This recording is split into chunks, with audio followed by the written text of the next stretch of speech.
All right, we are live. Welcome to Liberal Discourses. This is the space on X where we get to take the opportunity to explore topics that may not be getting enough attention. My name is Vanessa. I will be your host for this evening as we explore the Alberta Next Panel and their proposals as they undertake a province-wide consultation to chart their path, secure their economy, and assert their sovereignty within a united Canada. This is the first episode of a 6-week series that will cover each of the ideas that has been proposed by the Alberta Next Panel. Tonight, we are starting off with the idea of an Alberta Provincial Police Service. I am joined this evening by 3 panelists, Val, Steve, and Josh. Each of my panelists has a different take on the issue of Alberta sovereignty and independence, so this should be an interesting conversation. The discussion is set to run for 1 hour, but if we need more time to thoroughly explore the topic, I will simply turn the clock off and let it come to its natural conclusion. After that, if there's interest from the audience, we can go to a question and answer session to hear questions, comments, or perspectives from our listeners on Alberta Next and the proposal of an Alberta Provincial Police Service. So, Val, Steve, and Josh, I want to take a moment to thank all of you for taking part in tonight's discussion. Well, I'm happy to be here. Well, Yes, okay. me too. Thank you for the invite, Vanessa and Josh. I appreciate it. Well, Looking you're forward very to welcome. talking.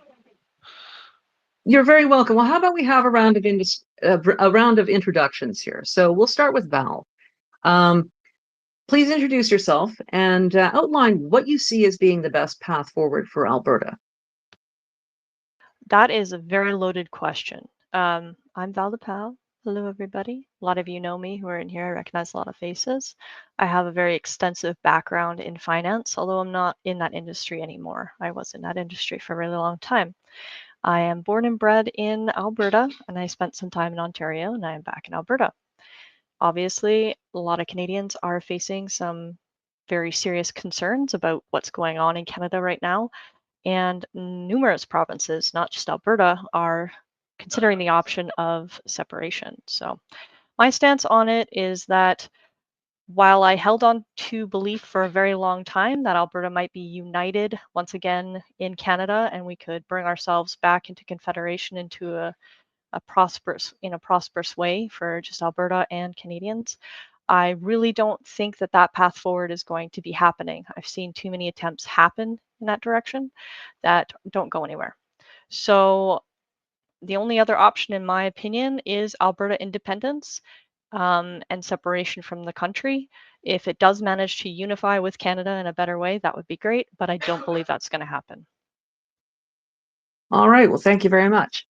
Steve, would you please introduce yourself to the audience and outline what you see as being the best path forward for Alberta? Sure. I'm just a sort of a hobbyist of a podcaster these days, it seems. I'm not putting too many out there, but I see Alberta's best path forward as becoming the 51st state, but that requires going backward and restoring our natural rights as an English colony. Those rights that have been stripped through Confederation, the imposition of the tariffs that John Macdonald put on the West, and the Marxist policies basically since the 1960s on, and would be our rightful reunion with our American brothers through adoption back into the United States. And I don't see that happening anytime soon. And I don't suggest it does. I would say we should start getting on the path so we can achieve it in a few decades. All right, well, thanks very much for that. And finally, Josh, who doesn't really need much introduction, but go ahead and introduce yourself anyway. Where do you think, what do you see as being the best path forward for Alberta?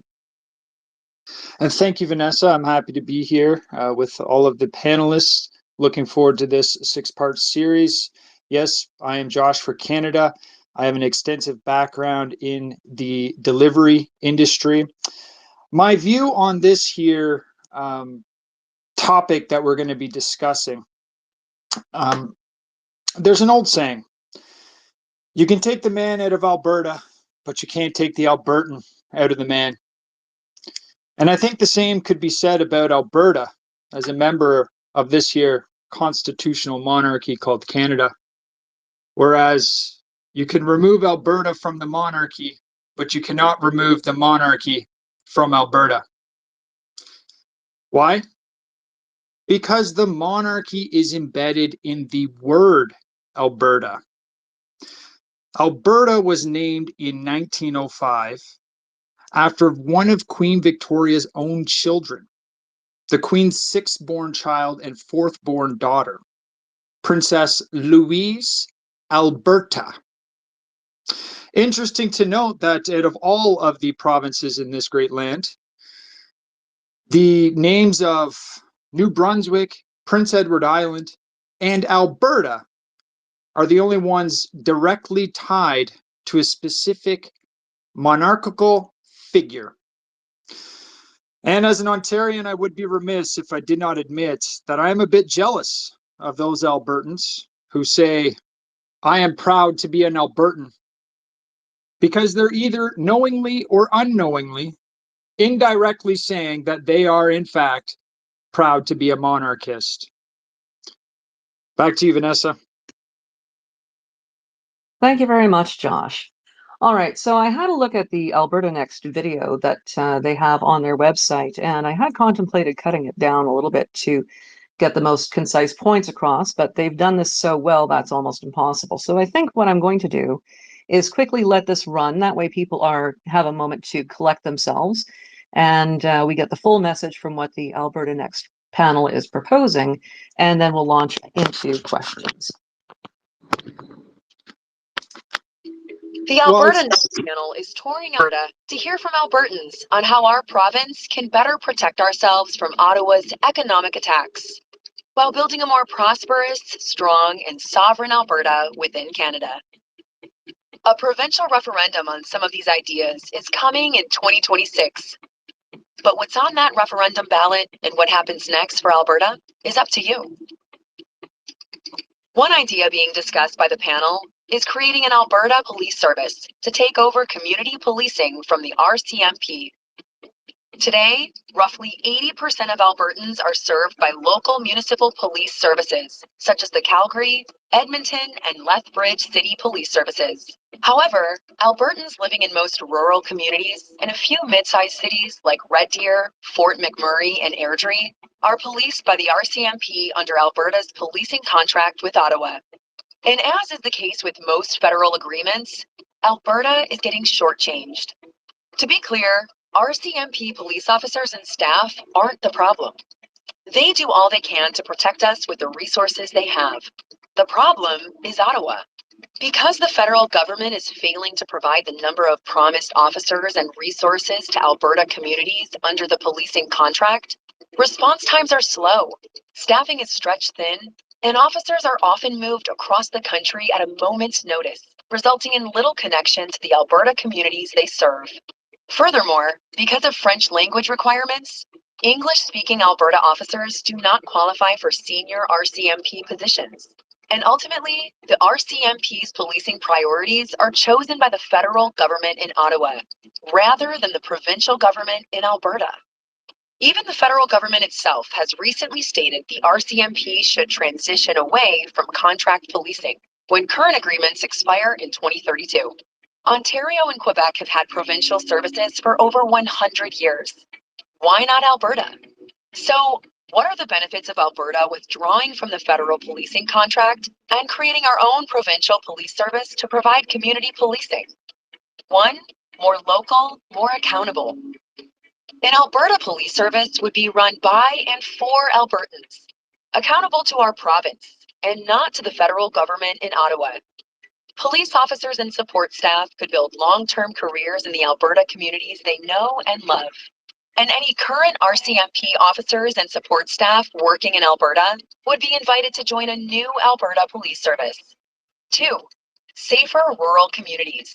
With local recruitment and stable placements, rural response times would improve considerably from where they are now, and coverage would become more reliable and tailored to each municipality and region. This is especially important in underserved rural Alberta communities. 3, flexible, made in Alberta solution. Most Albertans already have local police services. The province would assist larger communities like Red Deer, Fort McMurray, and Airdrie to transition to their own police services, while smaller rural communities would be policed by the new Provincial Police Service. And of course, nothing would change for Edmonton, Calgary, and other communities that already have municipal police services in place. But there are also potential drawbacks to consider. One, startup costs. Establishing a new police service requires significant initial investment. Hiring officers, buying equipment, building training infrastructure, and training personnel. Ultimately, the startup costs could reach into the hundreds of millions over several years. 2.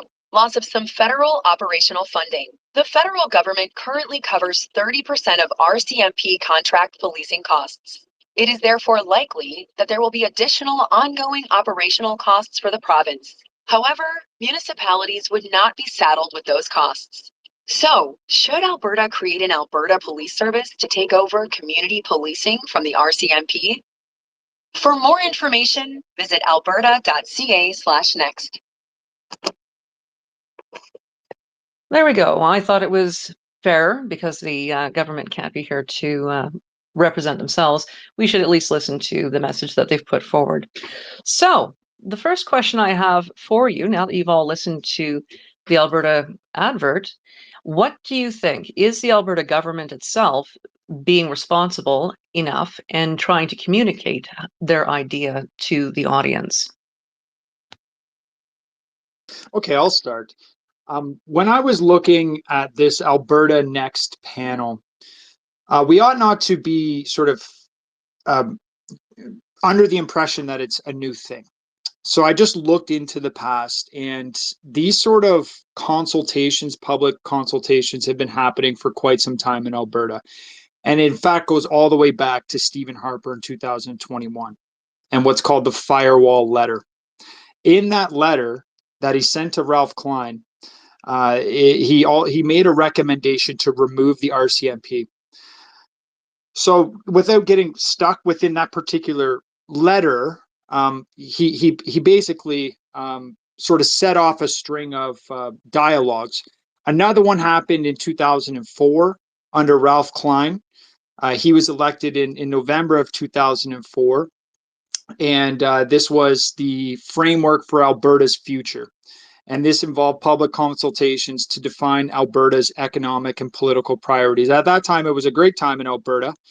They had a balanced budget, and they were looking to move forward with a plan. It ultimately never really got anywhere. It shaped some policy, but no formal panel or anything was created. Then you had Rachel Notley of the NDP in 2015. She was elected in May of 2015, and then shortly later that year, she launched this equalization task force, and they were just going to look at the equalization payments. They conducted consultations with the public, and the task force presented their findings to the federal government, and it ultimately got nowhere. Finally, they had in 2019 Premier Jason Kenney. He launched the Fair Deal panel, and we're likely going to be referencing this here panel quite a bit because a report came out of that Fair Deal panel that's consequential to this here conversation today. But anyways, he launched the Fair Deal panel, and the committee was chaired by Preston Manning, and they had 13 public town hall meetings, consultations across Alberta. Now you have the Alberta Next Panel, and that's being led by Premier Daniel Smith. So, like I said, I guess my question here is, like Alberta Next, these types of dialogues have been going on for like 25 years, and they are by and large publicly funded. And you would presume that the bureaucracy would have the necessary body of work by now, at least an understanding of where Albertans stand on these issues. And Alberta Next is not discussing anything new. So they likely have all the feedback and statistics and policy recommendations going back to Jason Kenney in 2019. So what is it that Daniel Smith expects to find here? And I do think it's apropos for Albertans to question the legitimacy of this here panel, Because how does the provincial government not already understand where Albertans stand on this issue? So take, for example, this topic we're discussing today. Albertans overwhelmingly disapprove of this. I believe public support is at around 83 to 88% against getting rid of the RCMP. That was a poll in 2024. So I don't know. I wonder if she's just looking for an excuse to campaign across Alberta. You know? Well, how about we allow Steve and Val to have an opportunity to give some feedback on the video that, of course, we've just played, and some of your commentary. Steve or Val, be my guest. Hi, I don't know. Sorry, Val, if you wanted to cut in right away, but I think I know what's going on here to answer Josh's question about Premier Danielle Smith. It goes back to something that happened on May 10th. Jeffrey Rath was responding to somebody who was replying to his comment, and he suggested that every pro-independent Alberta separatist or whatever, to flood the UCP and buy a membership, and the UCP party will become the separatist party. And then Dennis Modry also said in one of the town halls that this is how you get change. If enough people are for independence, then he believed that Danielle Smith will get ahead of the train.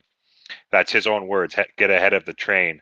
And that other lawyer too, Keith Wilson, suggested the same thing on X. And these people are, I would say, kind of the leaders. They're the ones speaking at the town halls and other things. So Danielle Smith is in a bind here because she wants to be reelected more than anything.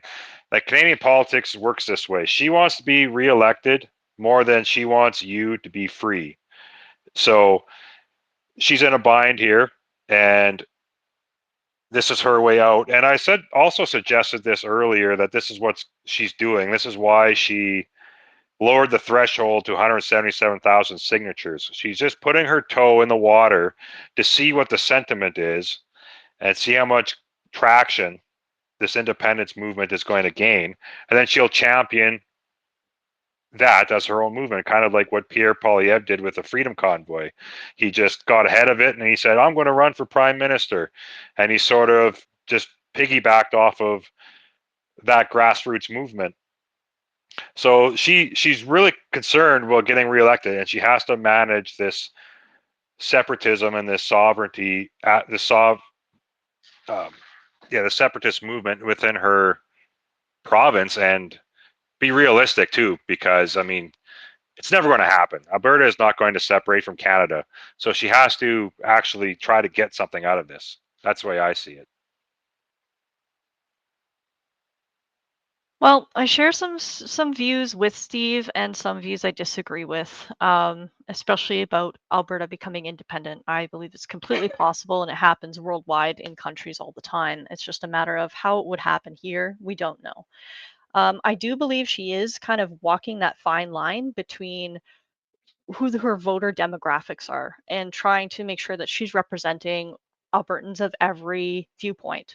And I think she does a brilliant job of that. Like, if you like her or not, that she's doing what a politician is supposed to be doing, which is to see what her voter base excuse me, where her voter base is at on either side. So sometimes she dips her toes on one side and sometimes she dips her toes on the other.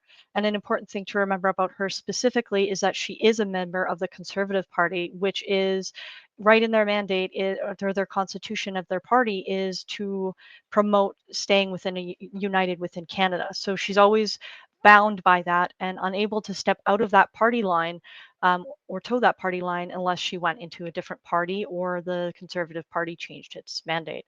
In terms of the video, I think the video is pretty fairly done. I was surprised it had pros and cons in it, which are very accurate. It was not afraid to point out the actual cons of what's going on there. It doesn't give any numbers or factual data to support anything it says, but if you do look it up, there's a lot of facts there.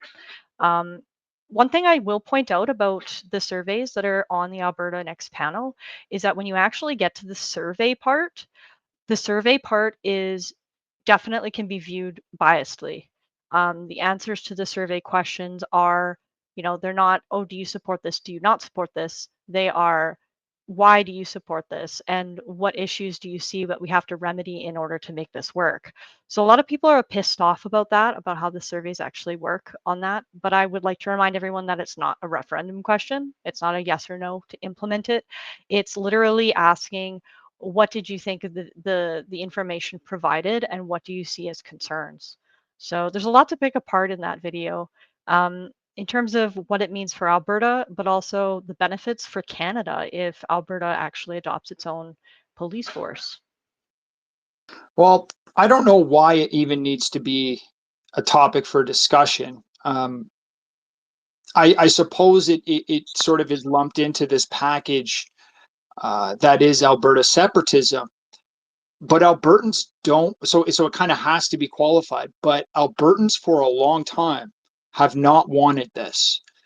They are aware of the numbers, and I thought in the video there it sort of skimmed over the costs, and the cost is the big thing because the RCMP costs about $500 to $613 million annually, and 188 million of that is subsidized by the federal government. Well, But it's funny that you should bring up the cost, because historically, this would not actually be the first time that the Alberta government would have had an Alberta Provincial Police Force. They actually had one from 1917 until 1928. This was during the First World War, and they were really strapped for people and resources due to needing to ensure the security of the country further out east. So I'd like to find out from our panelists, how familiar are you with the policing solution in Alberta itself? okay, I just want to finish my point here regarding the policing situation. We can reference the PwC report that came out of Jason Kenney's Fair Deal panel, the PricewaterhouseCoopers report study released in 2021. And this year discusses what the plan would be if Alberta were to transition from the RCMP to the Albertan Police Services. So just as I was saying here, $500 to $613 million annually for the RCMP in Alberta, and 188 million of that is subsidized by the federal government. How much would the APPS cost? That would be $734 to $758 million annually, according to this report, and they would lose the federal subsidy.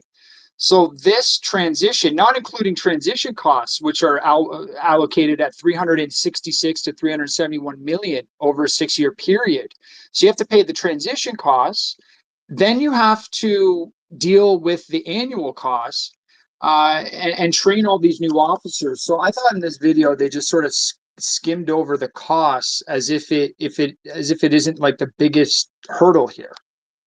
Okay, well, since you're very knowledgeable about the cost of police forces, do you happen to know the Ontario Provincial Police Force annual budget, or what it was back in, say, 2023?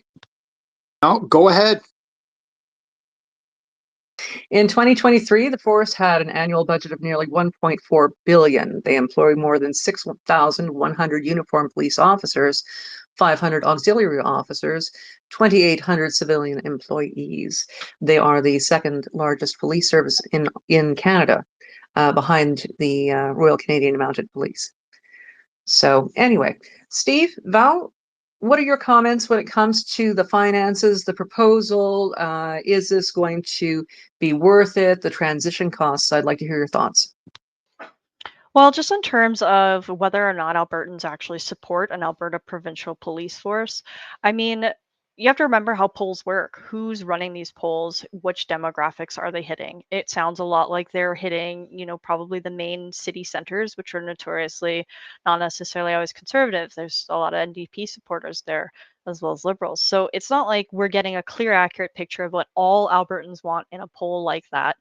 And you have to sign up with poll companies in order to actually be polled in the first place. So it's also not necessarily a blind draw on Albertans to determine what they want. As well, the situation has obviously changed with the independence movements recently, and subsequently from that time period from the pandemic, things have drastically changed within this country and continue to do so. So sentiment towards it is obviously changing at a rapid pace. One thing to note that's pointed out in the video was that a majority of the policing is already paid for. The RCMP contract is already paid for by Alberta, and it only makes up a small portion of the entire province's police needs. I think I can't remember exactly if it was 30% or 20%. I think it was 30%. And then the provincial governments pay about 70 to 90% of the cost to have the contractors of the RCMP come here anyways. So we're actually talking about, on a grand scale of things, not implementing a huge brand new police force for everywhere. You're talking about a very small portion of it. And we're trying to discuss what benefits would be included for Alberta in order to do something like that, right? The benefits that I see are things along the lines of, I mean, that would be jobs for Albertans because RCMP are federal, so they're posted from all over the country to come here. So there's more ability for local individuals and the control that the provincial government would have over the police force here in its directions, as well as being able to determine which areas the police would need to be positioned in a lot easier than leaving it under the federal jurisdiction. I don't think Danielle Smith cares whether or not Alberta develops its own police force or not. She is campaigning here and she's undermining the independence movement. And I use that word kind of loosely. But if you just go on the first page of the website, it says, "What's next? You decide." And you scroll down. This isn't just about talk, it's about action. So for Alberta actually to separate from Canada is a long shot. It's just talk. I've brushed it off. I've called it a geriatric crusade, actually, because if you look at the pictures, there's just of the town halls, it's mostly old people. So she's really just undermining. She doesn't care either way. This is her just trying to get reelected in the next election by winning some of the people over who would vote for independence. And if she doesn't get on board with independence, they'll vote for the next candidate, because it goes two ways. If you want to get Danielle Smith ahead of the train, well, you also have to, meanwhile, the Alberta Prosperity Project would also be positioning somebody else to take over her if she doesn't get ahead of it. So she needs to get some of those voters, and she needs to have a practical way of gaining more independence without actually separating from Canada, because it's such a long shot. So she's trying to be very moderate here. And anything that she put through in this panel, I don't think she cares one way or another if it gets achieved. She's just trying to get reelected. Okay, well, just for a little bit more clarity here, let's remember that the RCMP does not function or do general policing services within the city centers. There is a municipal police service, so Calgary, Camrose, Edmonton, Grand Prairie, they all have their municipal services. So the RCMP really does fill in largely Indigenous communities and rural areas in Alberta. So it is a very different situation from what they were looking at originally back in 1918 to 1922, when the annual cost of the provincial police force in Alberta rose from $75,000 annually to almost $125,000 to $150,000. So nearly $500,000 in like 4 years. So I do want to get a better idea from you guys on how familiar you are with how policing is actually, what policing the RCMP actually carries out in the province of Alberta.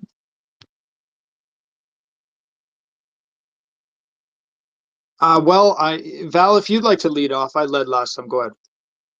Sure, it's my general understanding that the RCMP conducts a lot of policing on a federal level in many different areas, like crime prevention, cybersecurity, all sorts of high-end stuff. But in terms of provincial contracting, responding to emergencies, so on and so forth, as if similar to a municipal police force, and then the other responses they might give to a national disaster or not that the RCMP would do, you could categorize that as the federal side of the policing that they do. And those items would not stop if Alberta still had it implemented its own police force. So there's still federal RCMP involvement that would happen within Alberta, but the actual provincial policing part of it would be different. And that's pretty much as far as I know about it. Yeah, my understanding is they monitor the rural parts. Vanessa, if you have an exact answer for this, then we could pursue that. But my understanding is that rural crime in Alberta has been a problem for a long time.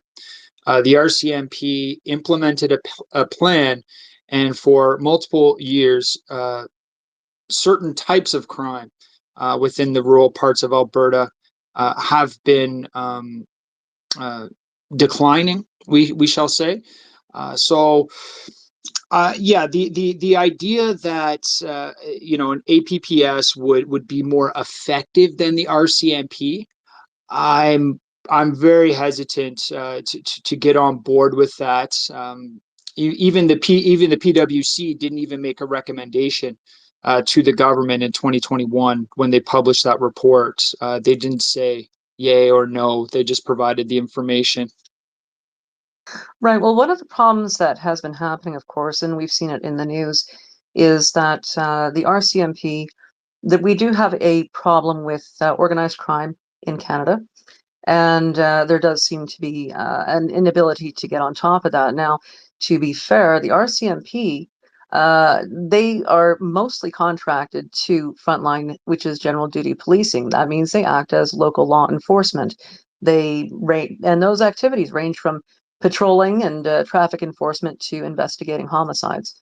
So there, the issue, I suppose, that really is worth examining here is there a benefit to allowing the police to step back from general frontline activities like that in order to really get more to grips with their more specialized things like cybercrime, organized crime, and federal policing? Is there a benefit perhaps for the country overall in that happening? Absolutely. The RCMP is currently projected to try and reduce its spending, so it's not getting as much resources as it needs to run its huge area of coverage. Like they do so many things, the RCMP. They take care of so many different areas nationally. So for them to try and withdraw a bit from provincial police forcing actually makes a lot of sense for them. And to allow provinces to come forward and fund their own police forces. So they're actually trying to um, reduce the amounts that they're spending and reduce the amount of RCMP officer hiring that happens every year. So they're actually quite unsure where they're going to be in the future in terms of contract policing.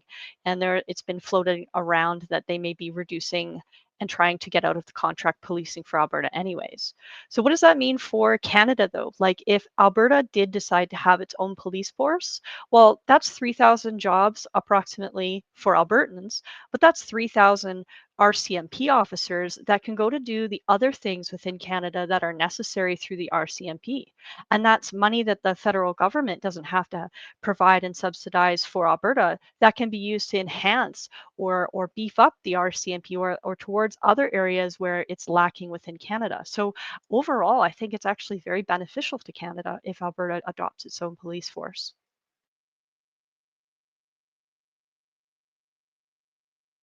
You're up, Steve.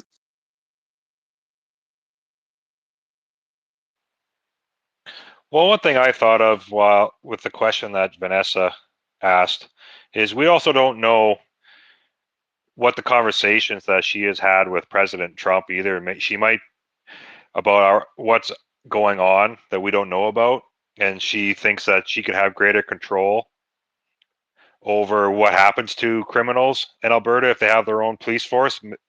They won't just get slapped on the wrist and be let out on the streets. And this might be her way of trying to giving her province a better trade deal with the United States, as opposed to being lumped in with all of Canada. So that is a possibility. That's what she's doing. That's probably the my most optimistic view of why she's doing it, because she doesn't need to go to the people either. So that's why I question all of it, because if she just wants to establish an Alberta police force, she has every right to just establish it. I mean, she doesn't need to go get the majority of people to say yes, which I don't even understand that anyways. We talked about that before. Like, the majority of people want something, so there it is. Everybody has to live with it. I mean, it's just unprincipled Canadian politics. So it would be interesting to know what she's discussed with President Trump. I think additionally to that point, the Alberta Police Force versus the RCMP in terms of upcoming firearms confiscations. Alberta having more control over how that program is perhaps rolled out and removing the RCMP question mark from the equation.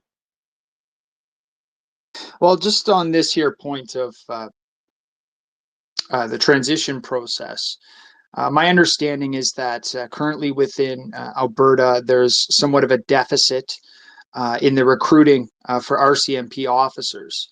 And to remedy this, Daniel Smith has sort of redefined what it means to be a sheriff. A sheriff, she's elevating the role of a sheriff. When we talk about removing the RCMP, it's not merely just the 4,300 police officers, RCMP employees who are in Alberta today. It's actually all of the support surrounding that, some 30,000 employees from all over the nation that provide resourcing for the guys and girls in Alberta today. So when they were talking about the transition in the PwC report, it said that by moving over to APPS, approximately 121 additional frontline officers would come about as a result of this transition. But the key point here that I saw was that all of those officers, replacement officers of the RCMP, they would all have to be trained. And the timeline for training for new officers in this model was 6 to 10 years. It also spoke about the various new infrastructure, buildings, things of this nature, training facilities that would need to be built. And a quick here point, the PwC report did not consult the First Nations. So I do wonder about Daniel Smith's Alberta Next program. Is she leaving the Indigenous behind? Is she consulting the Indigenous about this? Because I think that's a very important element that's missing when we go through these reports. So Alberta has something pretty unique that doesn't exist in a lot of other provinces. We have peace officers, but we have many, many peace officers. It makes up a significant portion of our law enforcement. We have police officers, we have community peace officers, and we have peace officers. So to go from a peace officer, which you do require training and so forth, to a police officer or to RCMP is a much smaller step than to take an average civilian and get them up to the level to be an RCMP. Same with the sheriffs. The sheriffs upgrading to an RCMP level, they're pretty much on par. There might be some training that's needed in there, but it's not as difficult as, you know, a 5 or 10 year plan to get this many RCMP officers. Now, obviously, if Alberta came out with its Alberta Provincial Police, it would take a long period of time. It's not like I don't think that the province would just jump right into it. They'd have to train up officers, so on and so forth. But we do have a lot of utility in using our peace officer system and our community peace officer system and our police force in order to beef up those numbers as needed. Additionally, last point of contention here, the police in Alberta, all those sections, peace officers, police officers, they get paid more on average than RCMP officers. And what Alberta in that 2021 report was saying was that the increase in wages would happen for individuals who would become our new APP. So you also have the potential for members of the RCMP now who perhaps work in Alberta to become part of the Alberta Provincial Police and get paid on Alberta's levels. I did want to point out that there is some history as well when it comes to this, because Alberta did have a police force from 1917, I believe it was, to 1932.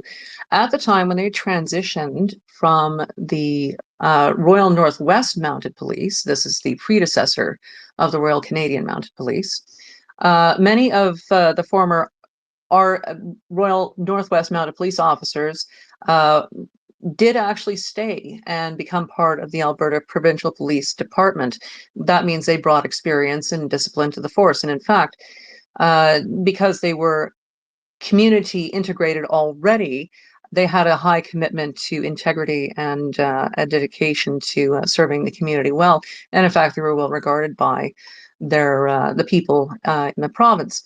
Now, another thing that could wind up happening is if we're talking about transferring between the federal government and the Alberta government, perhaps part of that negotiation process, if they in there, would be what to do with the rural detachments, in which case Alberta may not necessarily be starting completely from scratch. But what do you think about that? Is that a possibility?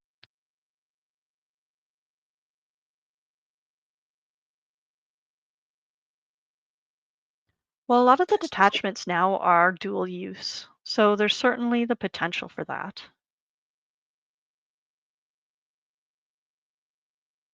Josh or Steve?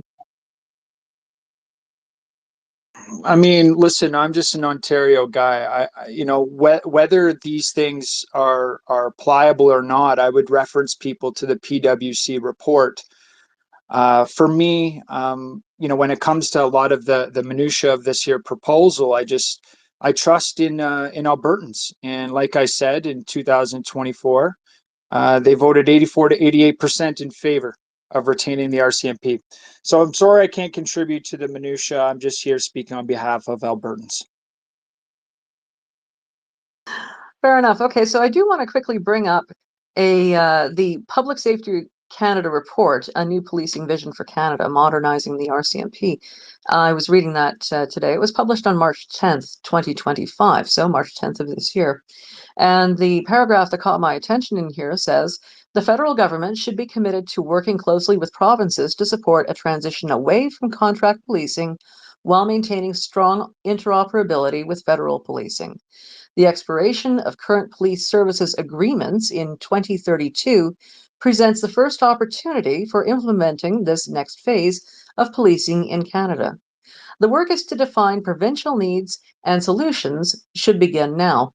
The provinces have the needed expertise and knowledge of their jurisdictions and community safety needs, and should be on a path to fully exercise their responsibilities over policing. They are best placed to define their own policing models, including interactions with the social services programs that they deliver, with a view to better outcomes and service delivery for communities. These are complex and challenging processes.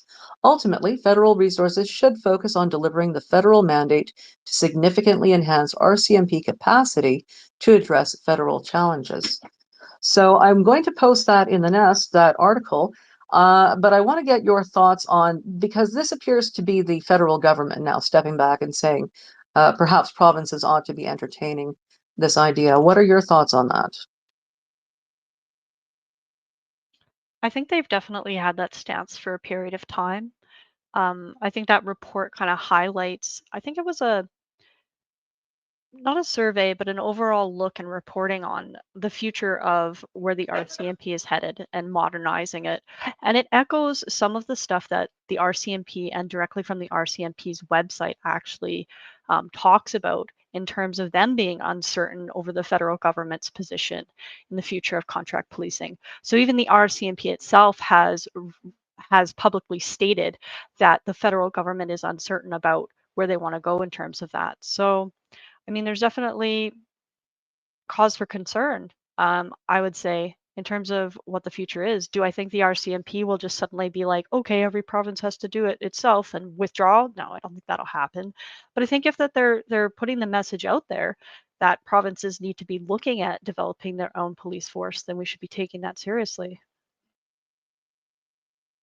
Well, I suppose there's some nuance to provincial policing, and this is related to how officers deal with incidents. And in many cases where someone is having a mental episode, I don't know the exact protocol around this, but it was advertised as being the way forward. I have a couple friends that are police officers, and they say that sort of like a counselor or some type of psychologist or something will come with them on certain calls. That that would relieve the situation better than a police officer having someone to sort of talk. The point of raising that is, if you were to go to a provincial police service, you would be welcoming in a whole litany of new, modern style of policing that may be effective in your inner cities. I'm not entirely sure. I didn't get a chance to look at those stats, but I'm not sure if those bureaucrats can actually help with the rural problems in Alberta today. I'm just putting that question out there. I'm not skilled in this at all. I think Alberta needs to protect itself from the backward thinking of Canada, the federal government. I just kind of compare it to what happens in the States. You can look at the riots that went on in Los Angeles, and you can compare that Gavin Newsom's response to Ron DeSantis's response, saying if somebody's blocking you from going somewhere, you just run them over. And that attitude from that governor and the sheriffs in those counties reflect the attitudes of the people who elected them to sheriff. So I think Albertans, especially rural Albertans, share that same perspective on self-defense. Where somebody comes into your home, you should not be afraid that you're the one who's going to go to jail when you shoot that person who's invading your home or stealing your vehicle, and you have to stop them.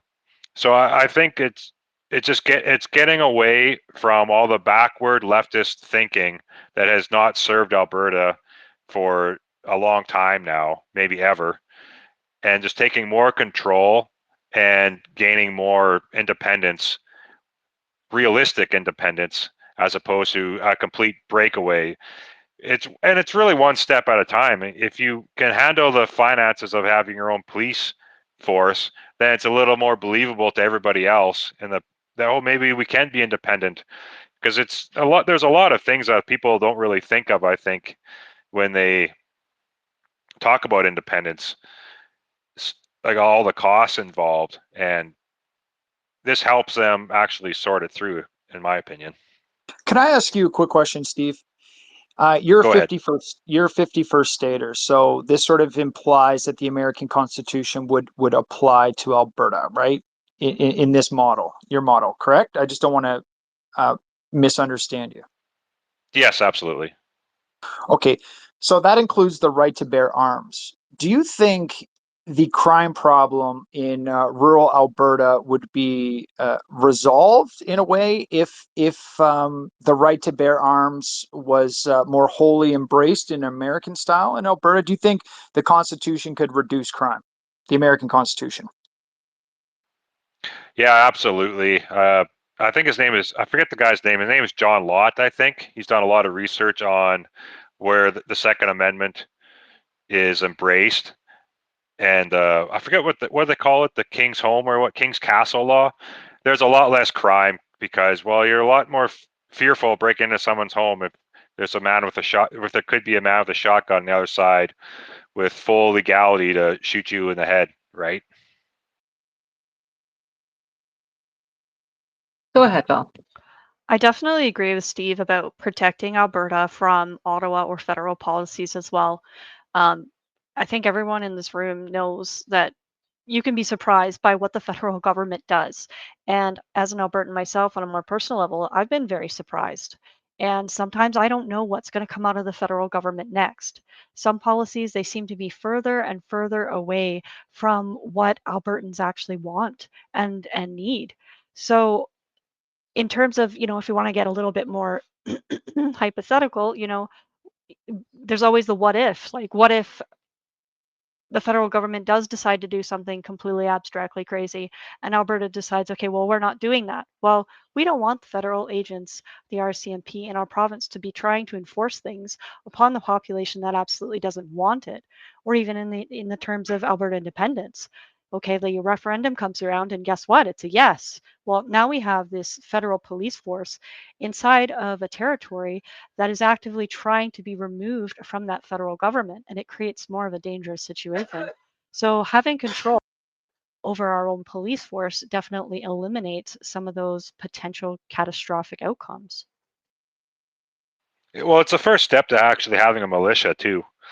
I mean, if you're actually serious about getting away from Ottawa, you have to understand that it's not going to be as easy as just voting, and it's not going to be democratic.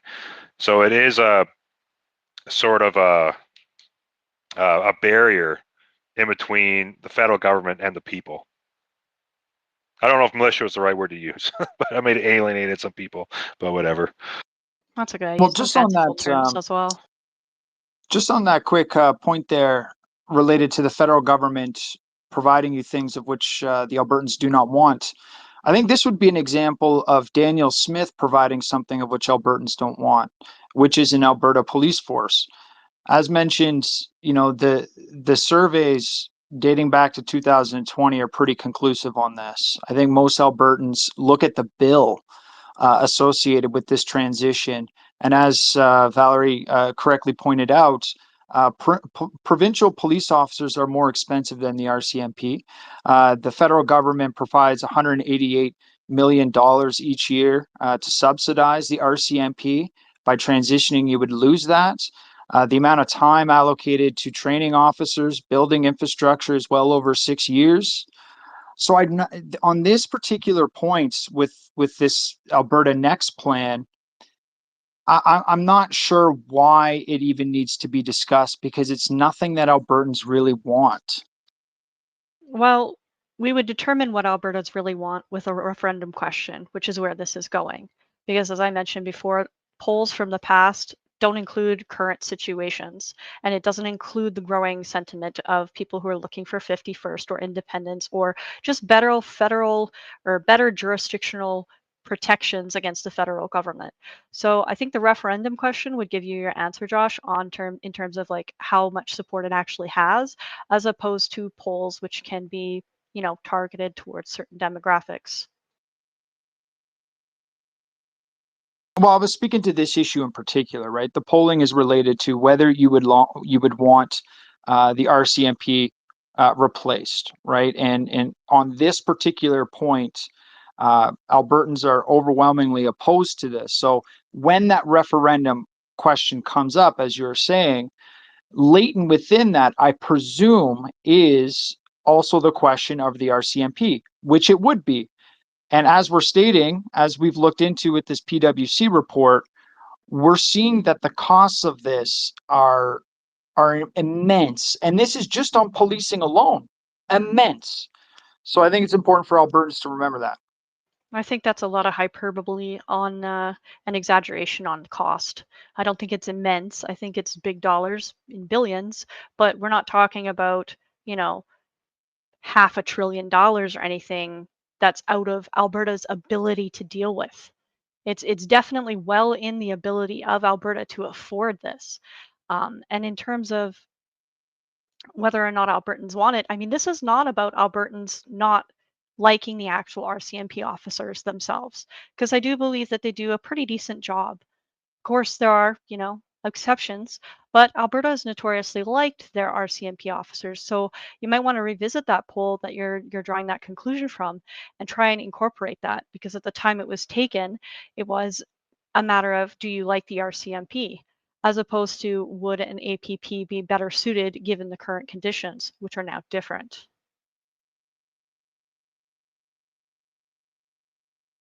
Well, I don't know how different the conditions are. The RCMP is reducing crime in rural Alberta. That's what the statistics are saying. And when it comes to the costs, no, I don't think this is an over exaggeration at all. Once upon a time, Alberta had a surplus budget. Those days are long gone. And I do wonder if Albertans are just going to give Danielle Smith a blank check for her pet project here. They did give her $2 million to do the 6-month tour. And as I mentioned before, this is a redundancy. Jason Kenney had a similar tour in 2020. So how much data, and in 2020, Kenney was asking the same questions, including the RCMP, and that's where this PwC report came out. So how much has changed since then? Maybe a lot, maybe not much, but she's saying action. She's saying this is action oriented. But as I stated off the top, for the last 25 years, premiers, dating back to Harper himself, have been sort of bringing out this sort of consultation tactic, specifically during election years. The pattern that I've noticed is after a premier, Notley, Klein, and Kenney, after they had won an election, they had launched these consultations. And the questions were by and large the same. So I just don't, on this particular point on RCMP, Albertans don't want it. But on a larger point, I'm just wondering, what is she trying to understand that we don't already understand? It's not necessarily that she's trying to gain a better understanding, especially on the RCMP issue, because she's done the surveys and previous governments have done the surveys. The referendum question is coming, which gives her the public view and the mandate to be able to implement the actions she needs. And the survey that she's doing now with the Alberta Next Panel is more about education and getting the word out there and making sure people understand the pros and cons for when that referendum and action happens. Because it's completely plausible to think that in 2021, when they did this survey on the other panel, that they've already decided to do this transition. And then this is just the next part of it and getting that mandate from the public in order to actually implement it. So I don't think the Alberta Next Panel on this particular issue is about data gathering, although it is about including the public in the discussion about it. I think it's about information giving for something that's already occurring. I'm just curious, are you aware if the Alberta Next Panel is going to be having discussions with the Indigenous? Every Albertan is welcome, and that includes Indigenous. Well, like I said, in the PwC reports, the Indigenous weren't consulted. They weren't interested. So they reserve the right to refuse, and that very well could be to their advantage. The reserves also have their own contracts with the federal government. So if they want to change them and adopt the Alberta Provincial Police Force instead, that's something that First Nations would discuss with the federal government themselves.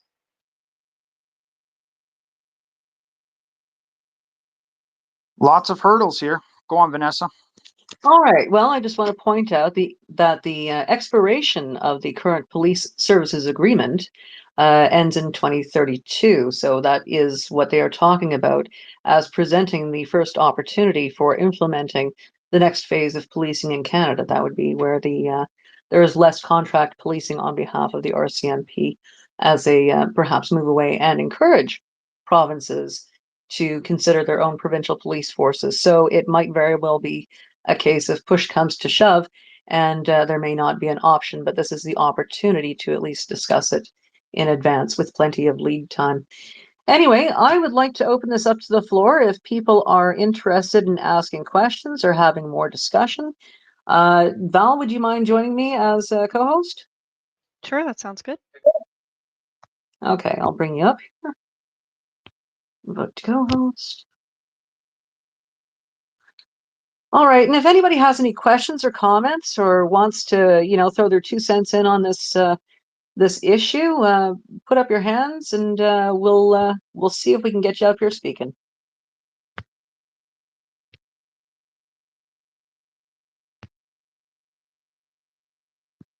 Joe Rampart, lovely to see you. How are you doing this evening?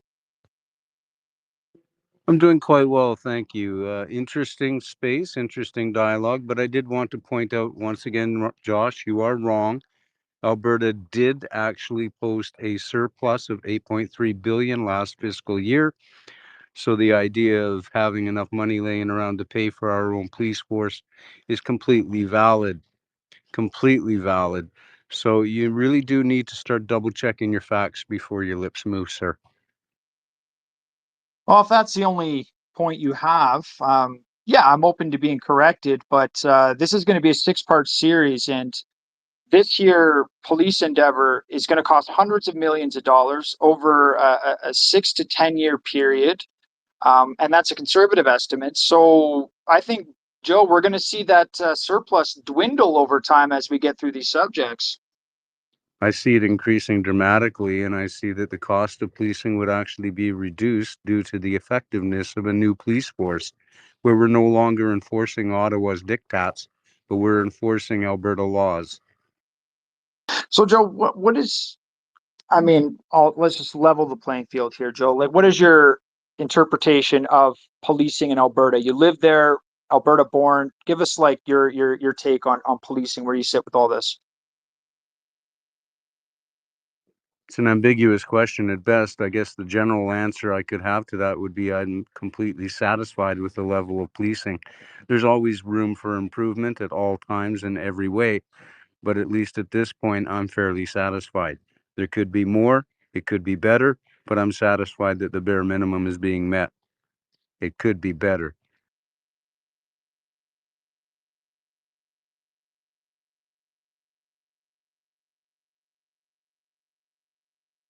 Okay, I see we are joined by John. Would you like to come up and speak? Oh yeah, absolutely. I'm just having some food in my car here. Hi Josh. Yeah, I don't want to push back on Josh myself. In kind of in support of Rampart that we did have the surplus, and you also have to take into consideration that the unknown X factor is if Alberta, negotiates or independence or whatever steps they take, and they take more full control of the oil and the royalties from the oil, our own police force will just be a drop in the bucket for that. A drop in the bucket. Is that something you want, John? You would want your own police force? Do you have a problem with how the RCMP is how effective they are? I have no issues with the RCMP. I'm just saying that if the populace votes on going a different direction and negotiations in regards to pipeline, ownership or royalties or and so on, and distribution to market and the percentage we get for that, then if we get a bigger chunk of the pie in oil, it's the police will be a small chunk of the pie in the big picture.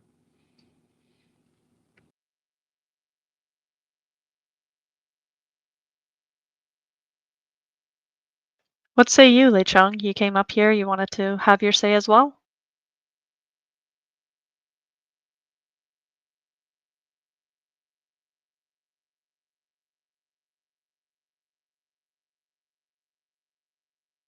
I can't hear Lechunga. No, Lechunga, you're up.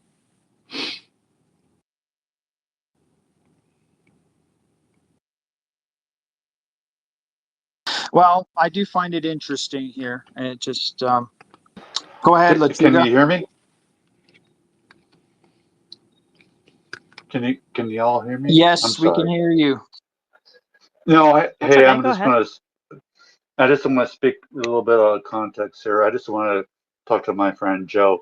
Joe, I'm really sorry I haven't been in touch with you for some time.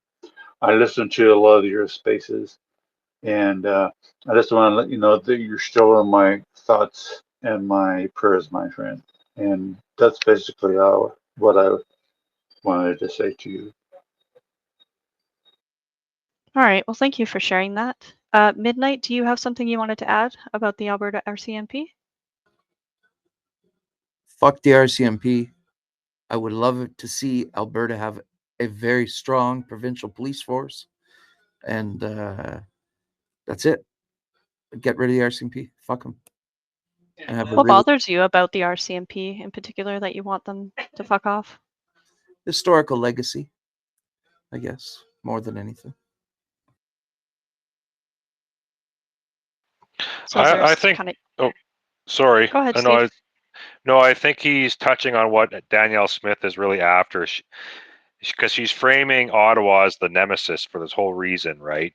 So she wants to see how many people are sick and tired with Ottawa, and she needs to get in front of the separatist faction in the UCP movement to get reelected. I mean, I've said that I think once or twice already, but what Midnight said there is that's the attitude that she's trying to glean from people right now to see, because if the people don't want an Alberta police force, the majority of people, then the majority of people aren't going to be for independence either. It just doesn't make sense. So I think that's what she's after.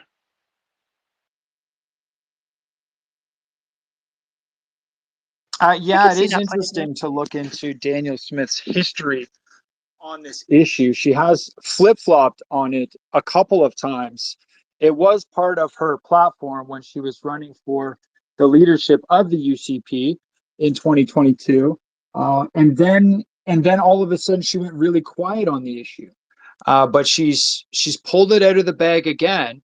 And for example, in her most recent platform, in the most recent election, she didn't even have this issue on the platform. So she didn't even talk about it. So here it comes out again. So I'm just not sure where she stands on this issue, but I think she's in favor of getting rid of the RCMP.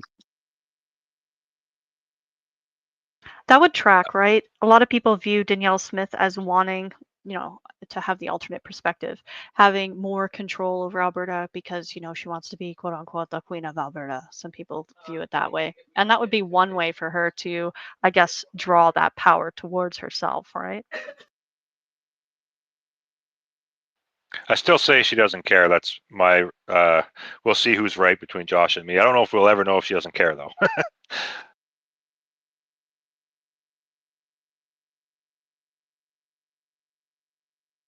Did you have something to add, Rampart? You got your hand up, Joe.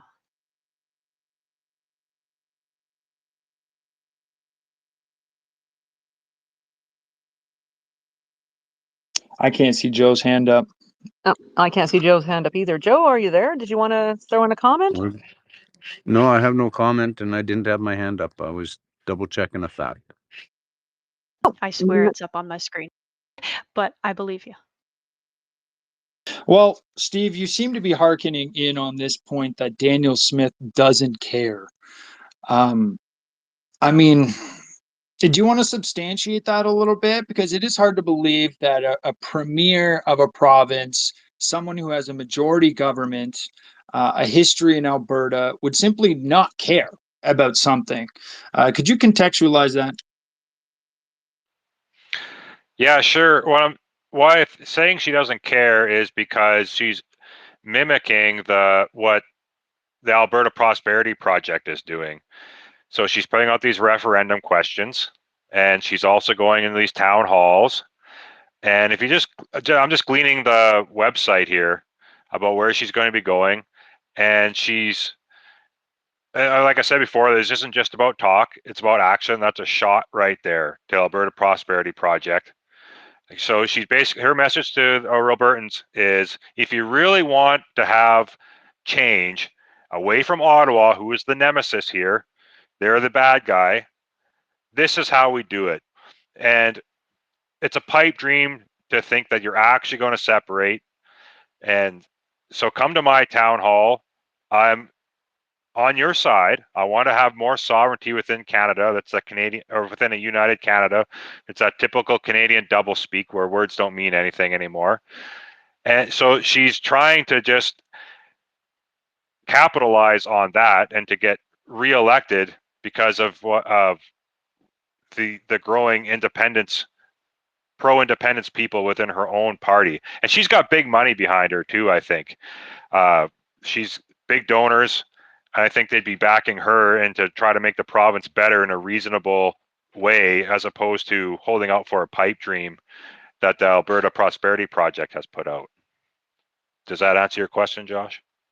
Yeah, it seems to me that this is less about the people of Alberta and more about more or less eliminating opposition, right? If the Alberta Prosperity Project were to tour around, I haven't done an update on them in a while, but if they were to tour around with their proposed referendum question, if I was a citizen from Alberta, I'd probably go to the Alberta Next Plan forum before I would go to the APP, just because, you know, it's Daniel Smith and the government. There's a lot of money behind it. So that leads Exactly. me Oh, to sorry. yeah, no worries. That leads me to ask a question, because there does appear to be a propaganda war. Who do you think is coming out on top so far? And this is to the entire room, so feel free to answer. Well, one thing that I should point out that a lot of people don't know, and some people in here do know it because I've said it once or twice before, but even before Danielle Smith was elected, she was hosted at her debates for the UPC candidate leadership position by APP. And she was directly asked by the APP what she would do if she challenged Ottawa and got nowhere. And she specifically turned to the APP members in the audience and said, well, the Alberta Prosperity Project. Like, you're the or else. So you don't realize that there's a lot of history between Danielle Smith herself and the Conservative parliamentary members and the APP. There's a lot going on behind the scenes that we don't get privy answers to. So Yeah, exactly, Val. I know that she's pretty tight with Mitch Sylvester. yeah, she really is. Who's Mitch Sylvester? He's the founder or a co-founder of the Alberta Prosperity Project, and I've talked to him over the phone, and he's got connections with her. And he told me, this was back in the winter. I don't remember what month, but it's in winter time. Says she's unbeatable. Like, you will not beat her in a race. So I think that things have changed since then because of the growing independence movement, and she is lowering herself to this level. I don't. It's not lowering herself, but you know what I mean. Like, she's just trying to get more information and appease more of those people to stay on her side, so she remains in power. Regardless, I can see how she has absolutely been pushing for the prosperity of Alberta. There's no way anyone can deny that she's trying to get pipelines built and projects done and get, the federal government out of our hair. So at least on that front, maybe there's not as much actual action happening as we would like, but it's very difficult. We've had to take the federal government to court twice already with the Alberta Sovereignty Act. One of the things that she ran her campaign on, which is to introduce the Alberta Sovereignty Act, which she did. So that was part of her mandate, is to move away from the federal government and gain more sovereignty within Alberta. Correct. And to my understanding, maybe Rampart could correct me if I'm wrong, was reforming the police a part of that that particular item there that you had mentioned there, Val? I remember reading that she took that off of the platform. I think it could have been part of a discussion in terms of like overall getting the federal government out of our hair, but I don't know. I don't think it was an actual direct part of her platform, but it is something she's talked about before. Same with the Alberta healthcare reforms. She's talked about that before. That came as part of her mandate a little bit later, as opposed to, it was something she talked about when she was campaigning, but it came up a little bit later as a stronger mandate from Albertans. So. All right. Well, I see that Saul has grabbed a microphone. So, Saul, how are you this evening? And what are your thoughts on the Alberta Next Panel and the RCMP?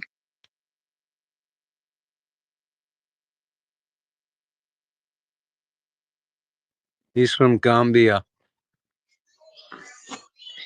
Hello guys, I'm so interested about the space. Yeah, so bro, I'm from the Gambia, the smelling coast of West Africa.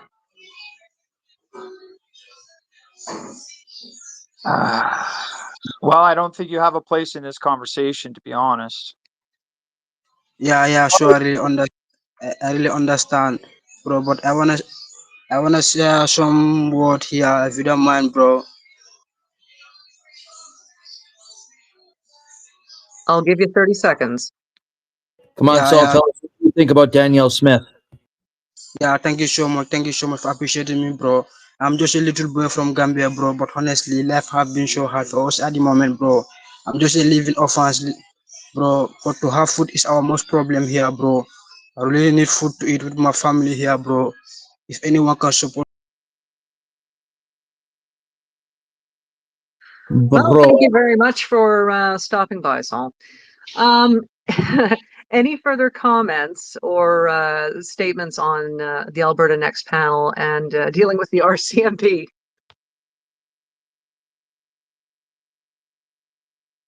Well, like I said, as we go through this Alberta Next Panel, we're going to start to see the costs stack up. And you know, we talk about this year's surplus. I think a good percentage of that surplus is going to be going towards paying off federal debt. The province of Alberta will not escape the federal debt that they're going to have to sort of equal out. So, you know, I hope some of these projects work out because they're going to need the money in order to make this happen. All Yeah, right, thank you for Val and bringing then up John. the. Sorry, Vanessa. Yeah, bringing up the other portions of the Alberta Next Panel, there are 5 other categories of changes that are potentially being on the referendum as well. And it changed the RCMP to an Alberta Provincial Police Force in tandem with some of those other changes means that being able to afford the APP would be next to nothing in comparison to the potential prosperity that Alberta will see if some of the other things are passed and changed within Canada. Well, I suppose the question is, what is prosperity?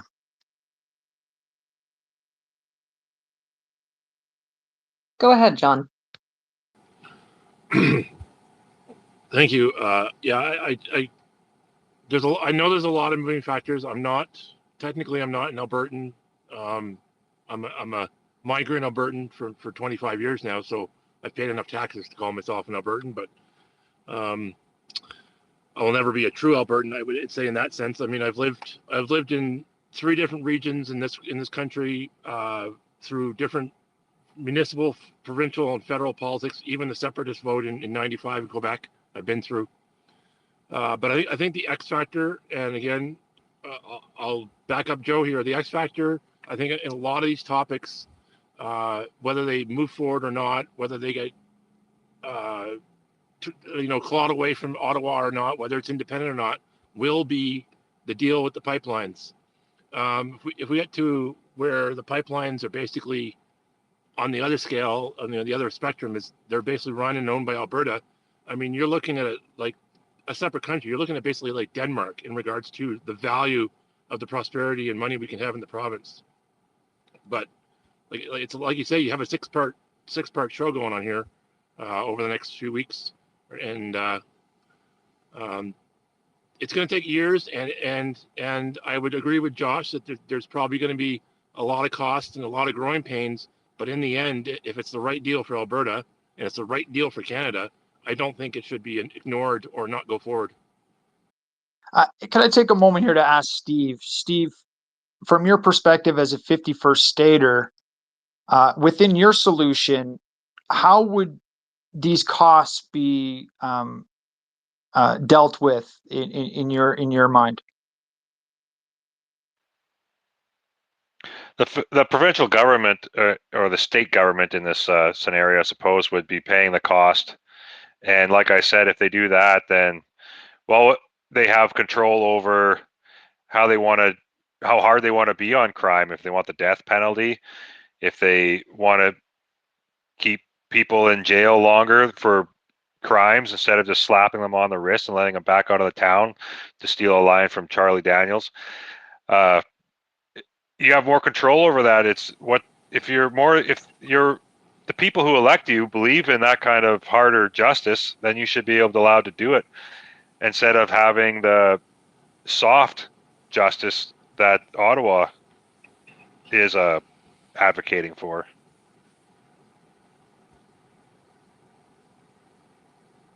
So the United States government would assume most of these costs.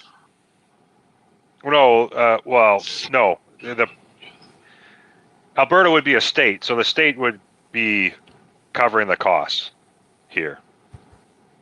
Anything that's under the 10th Amendment would apply. which where anything that's not in the first 9 amendments, they are reserved to the states, right? So do you support then the Alberta Provincial Police because it moves us towards 51st state being easier? Well, absolutely. I mean, you have to take this step. I support it 100%. And I think that they can obviously, I think it's obvious that the Alberta government can afford it too. I have a question for you, Josh. It sounds like you're talking a lot about how much Alberta would have to spend and how much this is going to cost and stuff like that. And your position is from I want Canada to remain united. So is that a threat to you that Alberta might actually just want to front this cost to be able to have our provincial police force? Like, is there some type of threat to unity of Canada if Alberta did something like that? You're asking me if I perceive this as being a threat. Can you rephrase the question? It's my understanding you want Canada to remain very united, right? So in this discussion, you're talking about how much it's going to cost. It sounds like you're kind of against Alberta adopting its own provincial police force. So do you view that as any form of threat or pull away from Confederation of Canada and the unity that you hope Alberta will continue to have with Canada in your viewpoint? Well, it would certainly be representative of that because it was Sir John A. Macdonald who created the Northwest Mounted Police, and I'm grateful that they still serve in the province of Alberta. From my point of view, I see a bureaucratic creep within this here model. We haven't really got into the statistics of the efficacy of the RCMP. I haven't heard any compelling arguments that the RCMP is doing a really bad job. The data that I've looked at, it looks like by having your own provincial police, you become a lot more bureaucratic and it would be a lot more expensive. I also look at the timeline of this year project, 6 to 10 years. You're not going to be receiving any of that federal government subsidy anymore, $188 million a year. So this would be extremely expensive. But to answer your question, it would certainly signal, it would certainly signal, as you had mentioned, and as Steve had mentioned, that Alberta is laying the ground for a separation. And just to see to both of you that removing the RCMP, no matter how effective they are, would be a necessary development in order to pursue your ultimate goal. Well, quick response to that. I think there's a lot of bureaucracy involved with trying to coordinate from a province to a federal police force, more so than if it was contained within Alberta following Alberta laws. I think there's less bureaucracy there. As well as we don't necessarily have a problem with the actual RCMP police force doing its job in Alberta. They do a pretty good job. We like our RCMP officers, they're great. But the evolution of the province is, or any province, is to eventually move up in status and support itself. That is what Confederation, that's where we're supposed to be, have been headed all of these years towards more sovereignty. And we're at that point in Alberta where we can do so. So why don't we? Well, I don't consider this a step forward, but go ahead, Steve. Oh, sorry, Josh. Yeah, I just think that whether it's through Danielle Smith or a grassroots movement, that whenever the province of Alberta can generate a feeling or emotion that when you cross the borders into Alberta, this is a different place, anything that contributes to that is better. That's the direction that Alberta needs to move into. It's just like when you cross the border from Saskatchewan and North Dakota, like it's a different feeling. You're somewhere else. And I think that's what Alberta has to move towards. They just have to so people understand when they cross the border into Alberta, it's a different place. Kind of like what it is when you cross into Quebec, it's a different place. And Alberta doesn't really have that feeling right now. And if they're serious about being more independent, that looks at whether or not that looks like totally independent from Canada itself, or just have more quote unquote sovereignty within a united Canada, that it has to take these steps to appear different, look different, and feel different when people come here.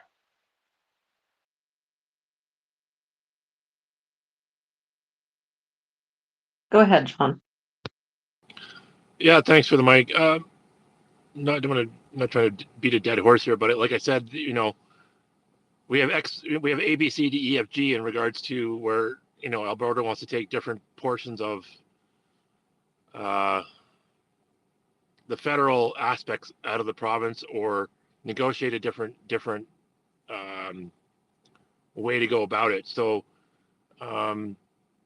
this is definitely a long process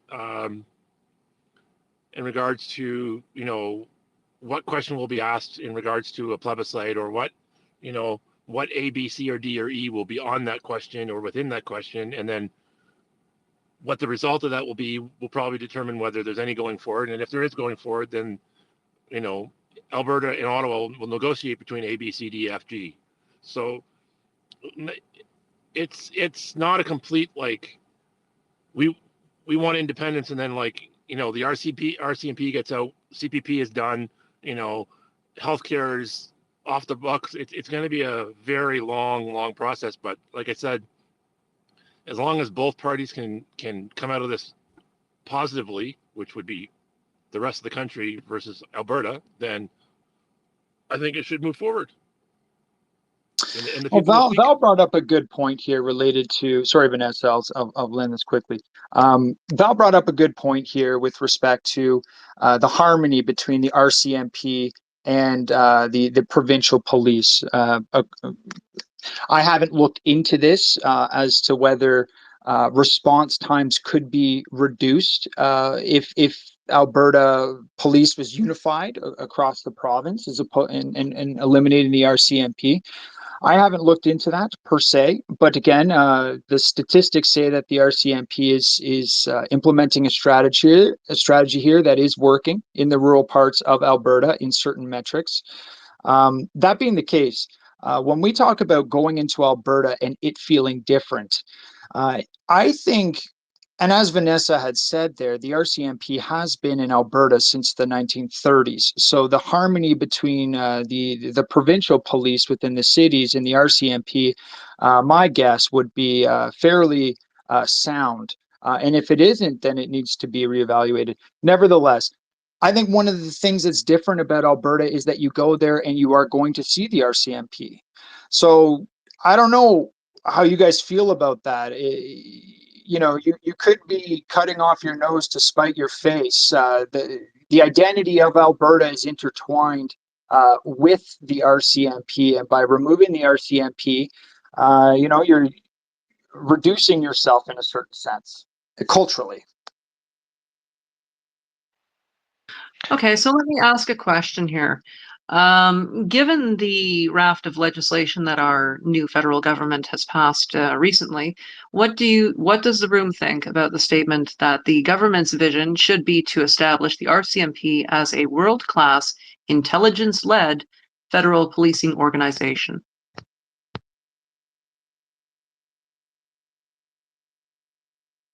A point of clarification, this was Mark Carney. Who had said this? This is actually in the public safety report that came out in March of this year. And I'll read the full statement. It says the government's vision should be to establish the RCMP as a world-class, intelligence-led federal policing organization that is anchored on the work of highly skilled investigators and multidisciplinary teams and focused on the most serious crimes affecting Canadians. What are your thoughts on that, given some of the legislation that's passed recently? What legislation that's been passed recently? Sorry. Well, looking at things like Bill C-2, for instance. Help me understand Bill C-2. Sorry for the listeners. Oh my goodness, that would be having to deal with border control, imports, exports, the ability to go and look at a lot of things, actually. Any thoughts on that? Is anybody paying attention, or do we just simply sling a lot of talk about it and not actually read up on it?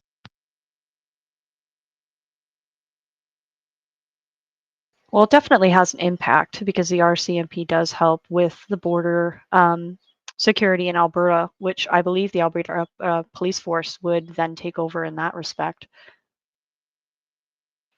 I sort of touched on that earlier about what she might be trying to do if it talks with Trump to protect her small little border with the United States better to get a better deal with him and to curry favor. It's a possibility. All right. Welcome 306. I see you've got your hands up. How's it going this evening? It's going okay. I just wanted to quickly, I guess, correct the record. Bill C2, although it's been proposed, it hasn't passed yet. So as concerning as it is, it's still not official legislation yet. So why is it concerning to you, 306 Shane, formerly 306 Concern? Why were you concerned about this particular bill? Anything that has, foists additional powers that they don't previously have, should always be, a measure for concern.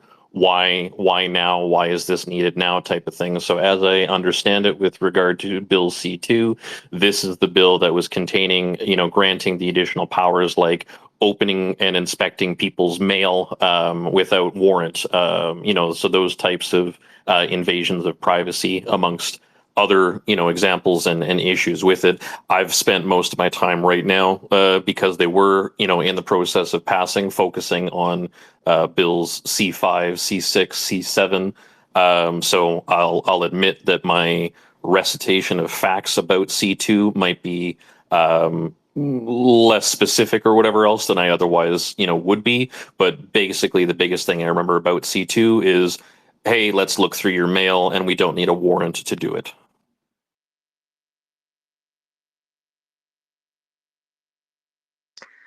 Good evening, the concerned. How are you? Oh, sorry, Common Sense Man. I'm sorry. I'm great. How are you guys? Well, not too bad. Can't complain. So what brings you up to the space? Well, just a question. The group that you were chatting about the other night, Vanessa, and then just with the panelists that have come in to Alberta about Western separation, how much corporate support or how much oil industry exposure or small business in and around Calgary, Edmonton, and rural areas has the group found over the last couple of months with this movement? So open up to the floor, guys. Val, Josh, Steve?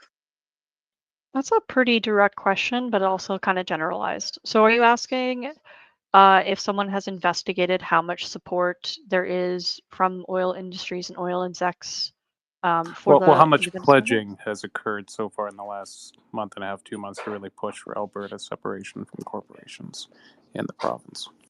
I don't know if a lot of it is public data, but I imagine there's quite a bit. There's tons of oil industries here that are from America, which obviously would have a massive impact on any pushes towards propaganda or trying to get people on board for various reasons. So there definitely is a boatload of money behind that potential, right? And don't kid yourself. I absolutely would know for a fact that America would be looking at this like, how do we get our piece of the pie? How do we get in there? So I don't know if specific to your question, do you?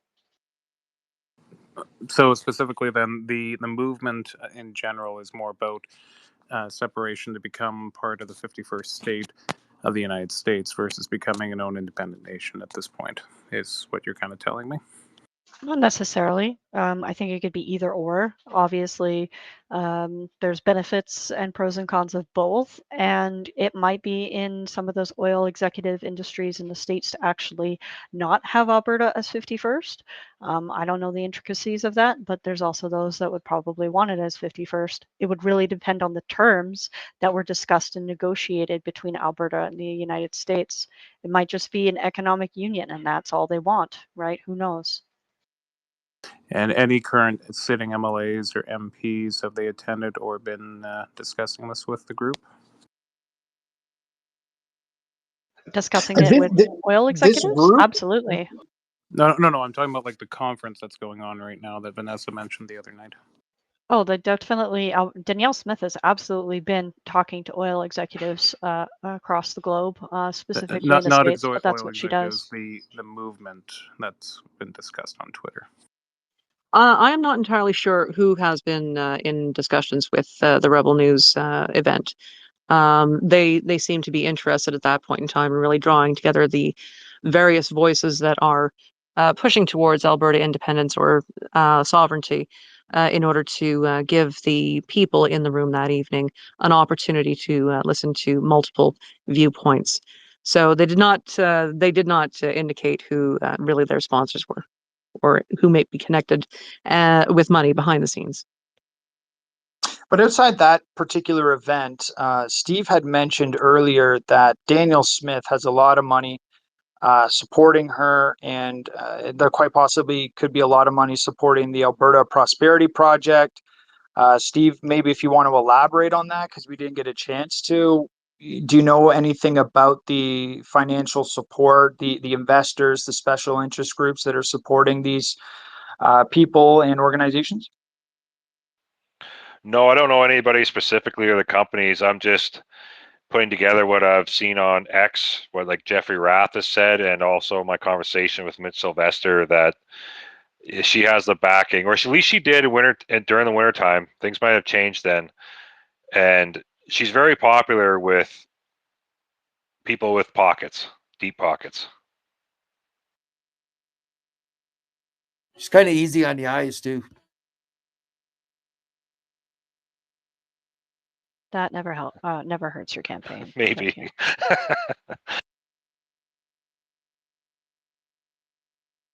All right, fair enough. So I'm going to put this question out here again. Who do you think is winning the propaganda war? I don't really see a whole lot of propaganda from Danielle Smith, actually. I think Jeffrey Rath is the biggest propagandist of them all, though, and I don't know how successful he's being.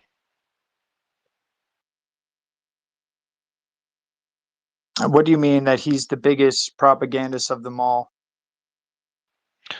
Just go onto his X account, and he's always saying things like "My Alberta," posting these posters. Breaking news: Canada has rescinded the digital trade tax against the U.S., making Carney another elbows down example tonight. Thank you. Sorry for the interruption.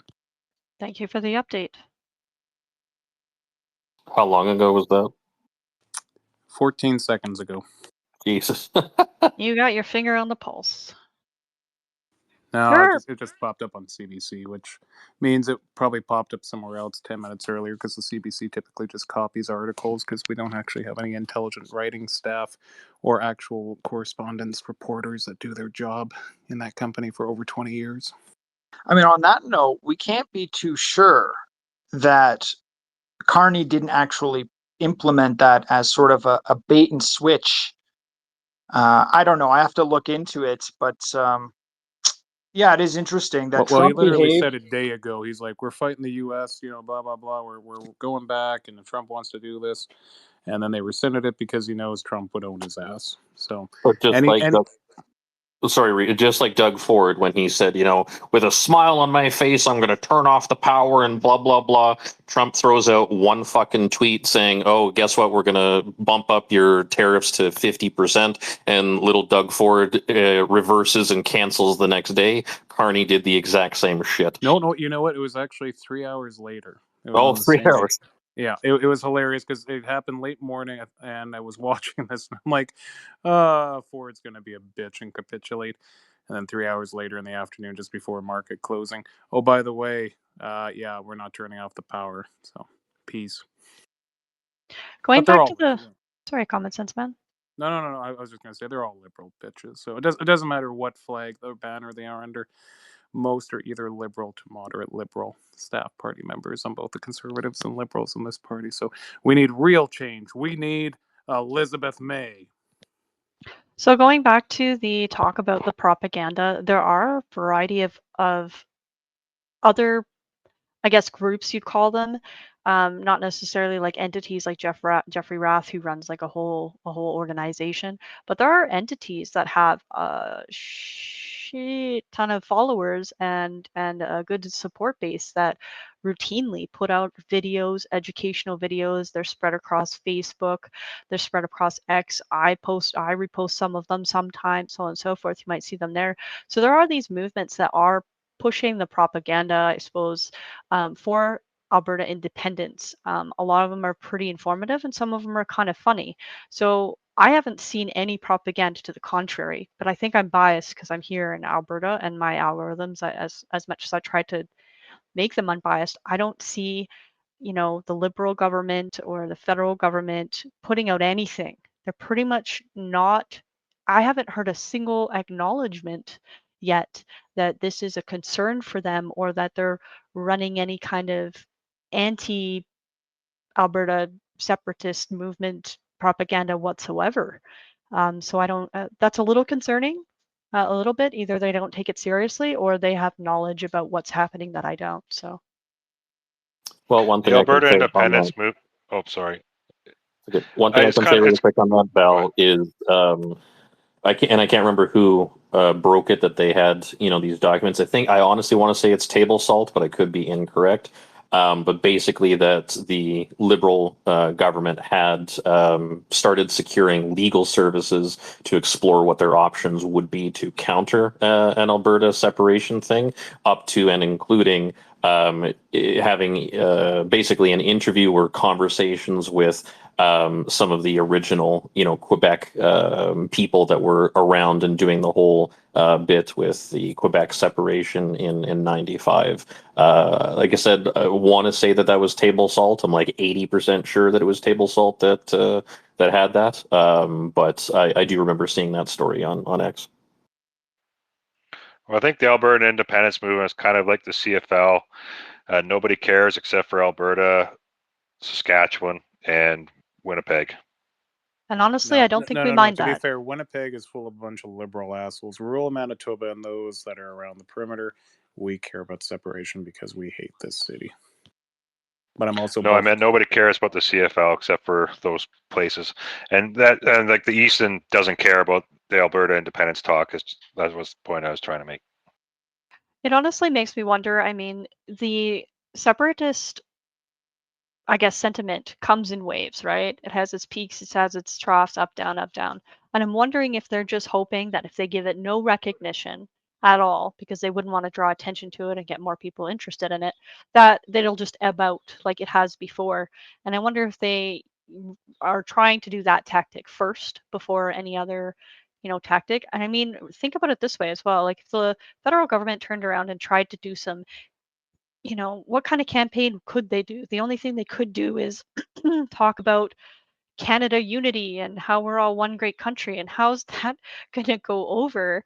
How well is that going to go over? Like, there's no propaganda that I can see them actually being able to put out that's not going to get significant backlash, especially from people in the West.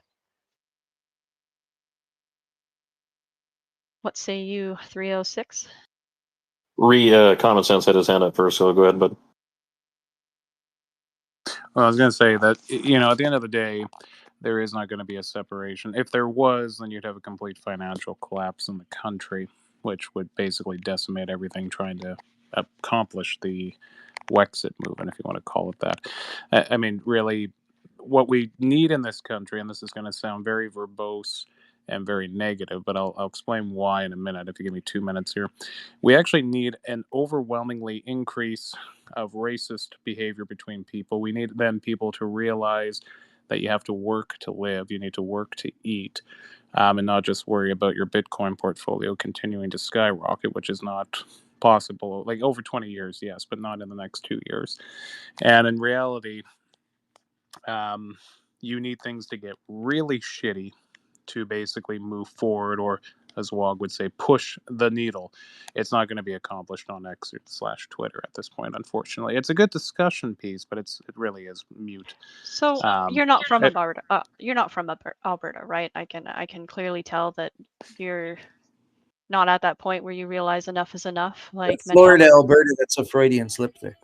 I'm getting some Bob feelings from you here. Like I'm about to cry, and I was interrupted, and I'm crying now. Well, we do have some feelings for that, or some gut feeling no, what I was reports actually in going the to say Black is that community. it came in stages because there was people like this that had the PPC movement in mind 3 years ago, which again was not going to make the accomplishment unless things got really bad. And they weren't that bad yet. There were lockdowns, but they weren't.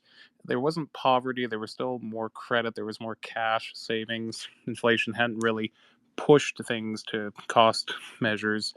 and monitoring your finances like crazy post mid 2023 and early 2024. So now that people have realized the complete hypocrisy of the government, even now baby boomer, like I'll give an example of my parents, and I said this the other night in a different space. My parents were all hardcore carny, and then they realized how retarded they were. And this is just in the last 2 weeks. So if we do get another election, which is basically going to have to go to the Conservatives, aka the moderate Liberals, that will push some common sense back into the country. However, we are so financially decrepit at this point. I don't know how we do it without the US bailing us out, which again, the US has to bail out itself because it's getting up to $6 billion of interest or trillion, sorry, which is not realistic. So there will be some massive financial shift coming probably within the next 12 months, if not sooner. And ultimately, it's going to take everybody being really pissed off at each other, really racist, and then all of a sudden to realize, oh, hey, maybe we should try to build Canada back again, but not with fake speakers. And it will promote a new, if you call it, revolution of people entering the political frame. But it's going to have to be done on the ground and talking to your neighbors and actually getting people off their phones to communicate again. Anyways, Wow. apologies for the rant, and I am finished. Good points. The other way of going about it is to get pissed off enough that you decide you no longer want to be a part of the system that continuously drives its face into the ground, and you go for independence. Alberta's not the only province that's headed towards that direction, and that is a way of accomplishing it without becoming racist and without hating each other. It's more about No, but it unifying leads and to looking war towards every time. prosperity and opportunities for Albertans. So. But every time that thought comes up, and this is historically proven, it always leads to civil war or some form of war, which you're already seeing in some of the certain nations in the Middle East and Europe going into that because they want war and other people want to control the common folk like us. So unfortunately, if we want that, it's war, or we try to make a new diplomatic process out of it. So it's 50-50 at this point. It'll be interesting to see how it works out. I'm hoping that since we're first world countries and all westernized, civilized countries in theory, that we'll be able to work out how that goes about without coming to that. I'm not sure who had their hand up next. Was it Shane or? It was Shane. Okay, It was Shane. 306. Yeah, 306, then Probity, then Rich. So with respect to lack of acknowledgement or whatever else, it could be just simply a matter of don't care, or it can be a tactic in the sense of what's worse than hate? Indifference. If the people basically treat as though what you're talking about or what you're thinking, what you're feeling, as if it doesn't even exist, that honestly cuts and hurts more than if they showed outright contempt. Because if they showed contempt, then that, at least to a certain degree, indicates a level of care. But if you just are completely, indifferent towards the thing that's going on or whatever else, that actually, cuts a little bit deeper. To also, I guess, refer to, just, I guess, the quotation here to sort of underscore what Common Sense Man was talking about. Take you right to a kids movie, a Bug's Life. The grasshopper Hopper says, or is talking to the other grasshopper, saying we need to crush these ants. For how dare that one ant stand up to us? And the guys are all laughing, but it's just an ant, boss. They're puny. Puny. So he picks up a shell or a peanut or whatever else, and he throws it at one, and it bounces off his chest. Did that hurt? No. Okay. Picks up another one, hurls it a little bit harder. Did that hurt? No. Nothing. Felt like nothing. He then pulls it down, and the whole avalanche of all their food or whatever comes down and crushes those three grasshoppers. If you let one ant stand up to us, then they all stand up to us. And that's, sort of what is going on here in terms of crushing any sort of populism, any sort of grassroots getting together and forming that diplomacy or whatever, is that once they let one, then they let all. So it might be silent, it might be quiet right now, but just wait. I'm pretty sure that the willingness and desire to crush any sort of uprising like this will come quite swift and quite harsh.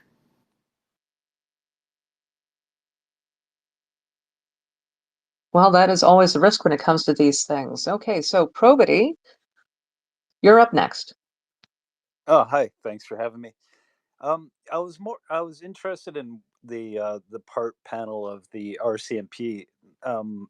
Why would even Alberta consider having the essence of the RCMP if they're deciding to go on their own? I mean, I know they still want to keep some legacy of Canada, but I mean, the RCMP in themselves were supposed to be, I think, our version of the FBI in Canada, but they had problems with interprovincial policing having full, what's the word for it, transparency between offices, and I was just wondering more what kind of conclusion that everybody was drawing from, and what kind of question was put out there for the RCMP. Was that more of a framework of what Alberta was looking to make for their own republic? Well, there's two things going on. Number one is that the provincial government is exploring the idea of creating its own provincial police service. So that's why there is a survey going on. And the question, of course, regarding the creation of a provincial police force is included in that survey of 6 topics. That would just happen to be one of them. But another thing, of course, that is pertinent and worth remembering is that in March of this year, a document was released by our federal government. It's called A New Policing Vision for Canada, Modernizing the RCMP.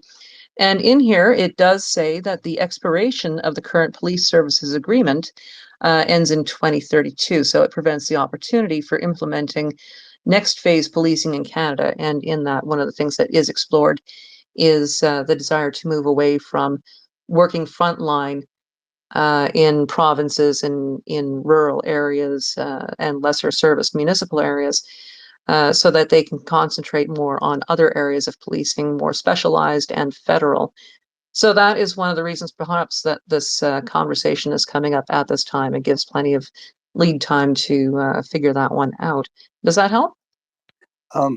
Well, there was a lot to take in there, but so my takeaway was that you have a contract with the RCMP till what is it, 2032? Yeah, 2032 is when the expiration of the police services contract agreements comes up. So that is one of the things that was mentioned in this document that came out in March this year. Well, that's actually quite a bit of time, because I mean, I can't see Alberta becoming its own separate state, and or a 51st state, what everybody's pushing for, whatever thought. I mean, by that time, there should be an integration of a police force that has an understanding of Alberta, and I'd imagine a transitional police force would be something along the lines of the RCMP, but divorced from it. I'm just kind of looking at the fact that what is Alberta looking at as their projection of what kind of or what kind of police force they're looking at to keep. Is it something that they're leaning towards, like a legacy of something partly Canadian? Can I just make a quick point here? Valerie, earlier in the conversation, you'd mentioned something about a survey, right? The Alberta Next Plan is sending out surveys. Do you by any chance have the survey questions associated with the RCMP that are being asked of Albertans? I don't have them handy. They are on the Alberta Next Panel's website when you watch the videos. I think what Probity is asking is like what exactly an Alberta provincial police force would be in regards to how it relates to RCMP. And the RCMP here does a lot of our rural policing. So outside of the urban areas and the cities, we use the RCMP instead. We just didn't have the police numbers or the infrastructure to do so. So the federal government contracted with us to do policing in rural areas through the RCMP. And we're just talking about implementing an Alberta police force to handle that instead of using the RCMP. Okay, thank you. I just wanted to. I came in late, so I apologize if I dragged back the conversation. Thank you. No worries. It's great to have a refresh. Rich, you've got your hand up. Nice to see you. How are you doing this evening? Oh, pretty good. How are you? Thank you for having this space. It's interesting. I kind of want to respond to what some people were saying, or the common sense man was talking about. So I'm an Albertan. I'm born and raised here.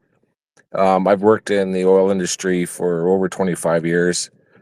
I've worked all over Canada, mostly Western Canada and the U.S. I work in directional drilling, so I work at a lot of different oil rigs, rig sites, and so I network and talk to, through my work, a lot of guys all over the place. So I get a very, politics, as you can imagine, there is quite the topic. So I get a pretty good, I guess, cross section of from guys in the oil field, well, and some women too, that work in the oil field. And then I also live here too, so I get opinions from family and then locals, etc. So, so one thing I want to say is there's a long hit. So behind the separatist movement or independence movement, there's a very long history here. Okay, as through and the people of Alberta, the majority that I talk to, that have been around, of Albertans, they're very aware of the history of what, because we've lived through it, various slowdowns that were induced by the federal government, all the way back to the 80s. And this last election was just the final straw. I think a number of people were putting out kind of last hope for it, for the Conservatives to win, but it's kind of the last straw. And because we've lived through a number of like hardcore, serious slowdowns. And when I say slowdowns, I'm talking periods of time due to federal policies, and tax laws, etc. People outright losing their jobs, and I know a number of guys over the years that have left the country because of it. And these aren't just, and I shouldn't say just, because they're crucial, like the rig hands, but also professionals. Like we've got a lot of. There's been a slow brain drain. Geologists. I'm an instrumentation engineering technologist. There's a lot of engineers I've worked with that have left, and have taken. They're quite wealthy guys, and they've pulled all their money out of Canada. So this is the drain that's been happening, and it's getting worse. So we can see the writing on the wall of the future of what's going to happen to this province. Like right now, as an example, the rig, if you go by rig count, if you look up the history of the number of rigs, which is a good marker to look at, how many rigs are in Canada. So typically in the past, when things were booming, Alberta would have in the neighborhood 500 to 600 oil rigs. We're less than half of that now.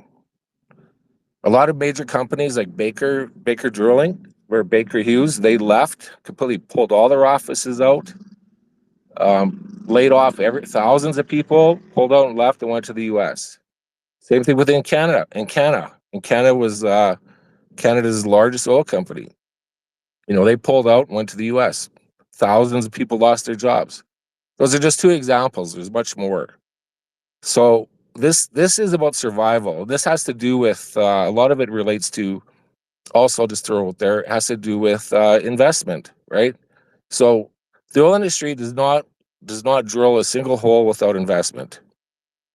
The biggest thing that has dropped, aside from the major kind of tsunamis, the biggest drain on it is investment, leaving or not coming due to the net zero bullshit from the federal government and carbon taxes, all that shit. So anyway, it's bottom line is there's a long memory here of what's going on and what's going to happen. Albertans, a vast majority, and I'd say over around 35% of Albertans see the writing on the wall. and it's not good. So this is about survival. So the rest of the country, all we get from BC and Ontario, the majority of it is just insults. So that adds fuel to gasoline to the fire. So anyway, I just thought I'd throw some of that out there. It's a long history. This isn't just some little uprising from some hillbillies in the back of a pickup truck. This is we see what's on, but we see what's coming.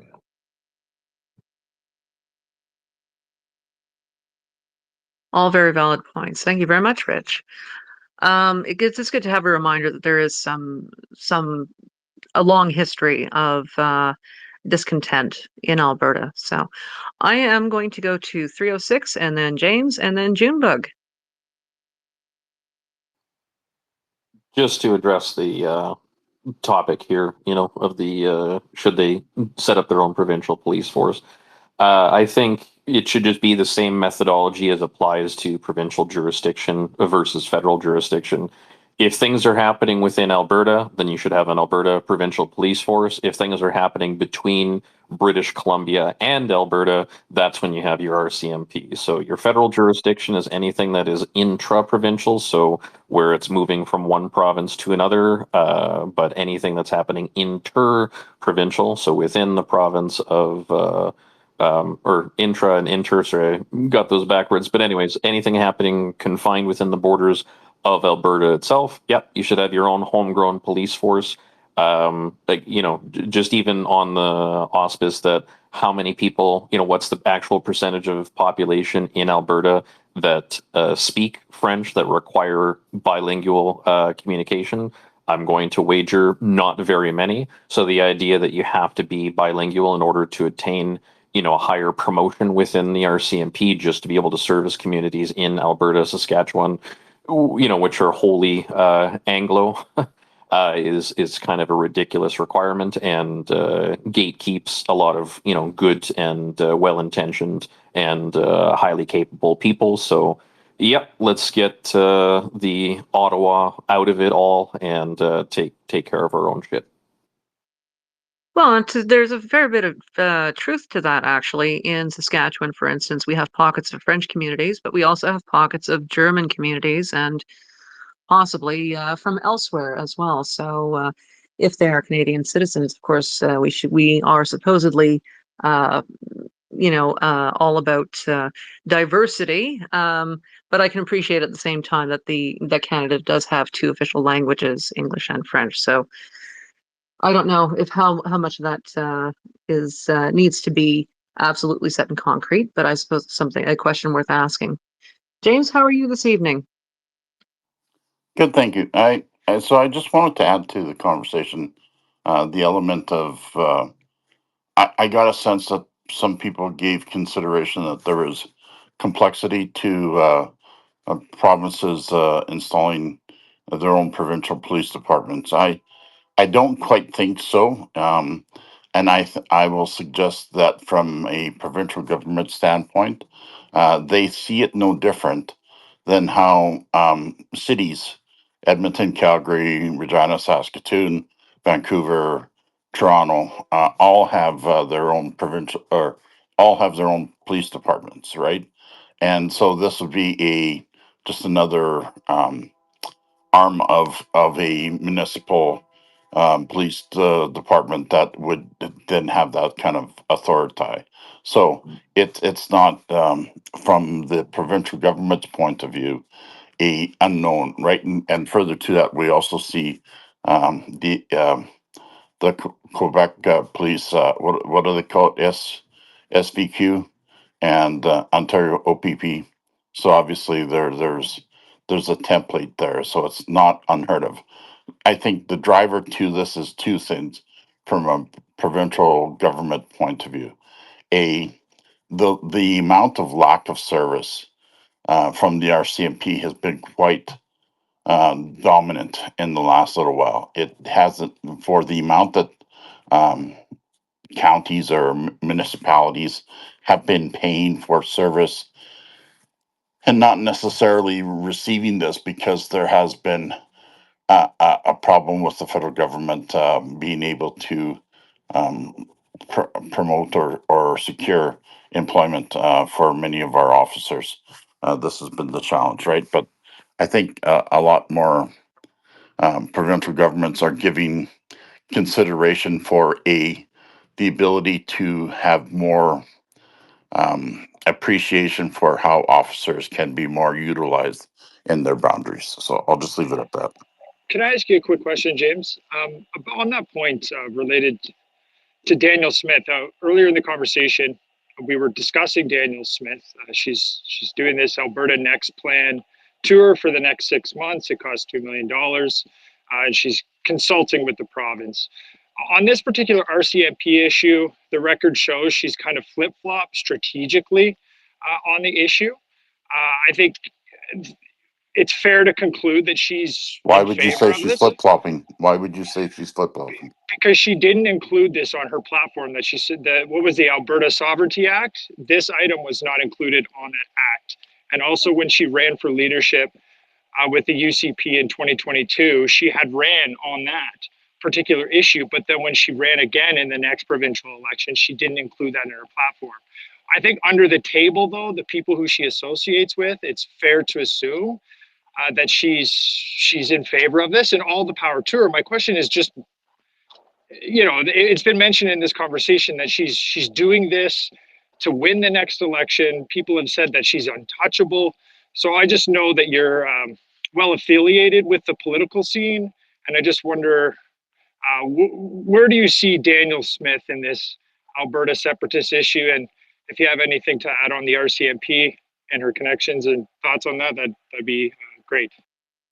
Well, Well, as I said, just 1 second, James. Josh, I am shocked that you didn't ask the obvious question because you were banging on about the budget earlier in the program. James, because you understand that the areas that the RCMP are contracted to serve are currently underserving for what the Alberta government is paying. I have a question for you. Do you believe that the initial outlay that it's going to take to institute a provincial police force will ultimately pay off dividends to Alberta in the long run? I believe that it's not isolated just to Alberta. I believe that all provinces have that capacity. All right, fair I enough. mean, I was going to comment on that point too, because as we discussed earlier, the early consequences of this particular initiative, if let's say, for example, they were to pursue this, the data and the research in the PwC report, which came out by Jason Kenney, says that this transition would cost hundreds of millions of dollars. It would take approximately 6 to 10 years. I would imagine that crime rates may go up a little bit during the transition period, but hundreds of millions of dollars is the bill there. And as mentioned earlier, Alberta had a something like $8 billion surplus. So my point, okay, fair enough. You might be able to, you could Hold on, afford Josh. this. Rampart has called out a fact check on that there wasn't. You made some other comments.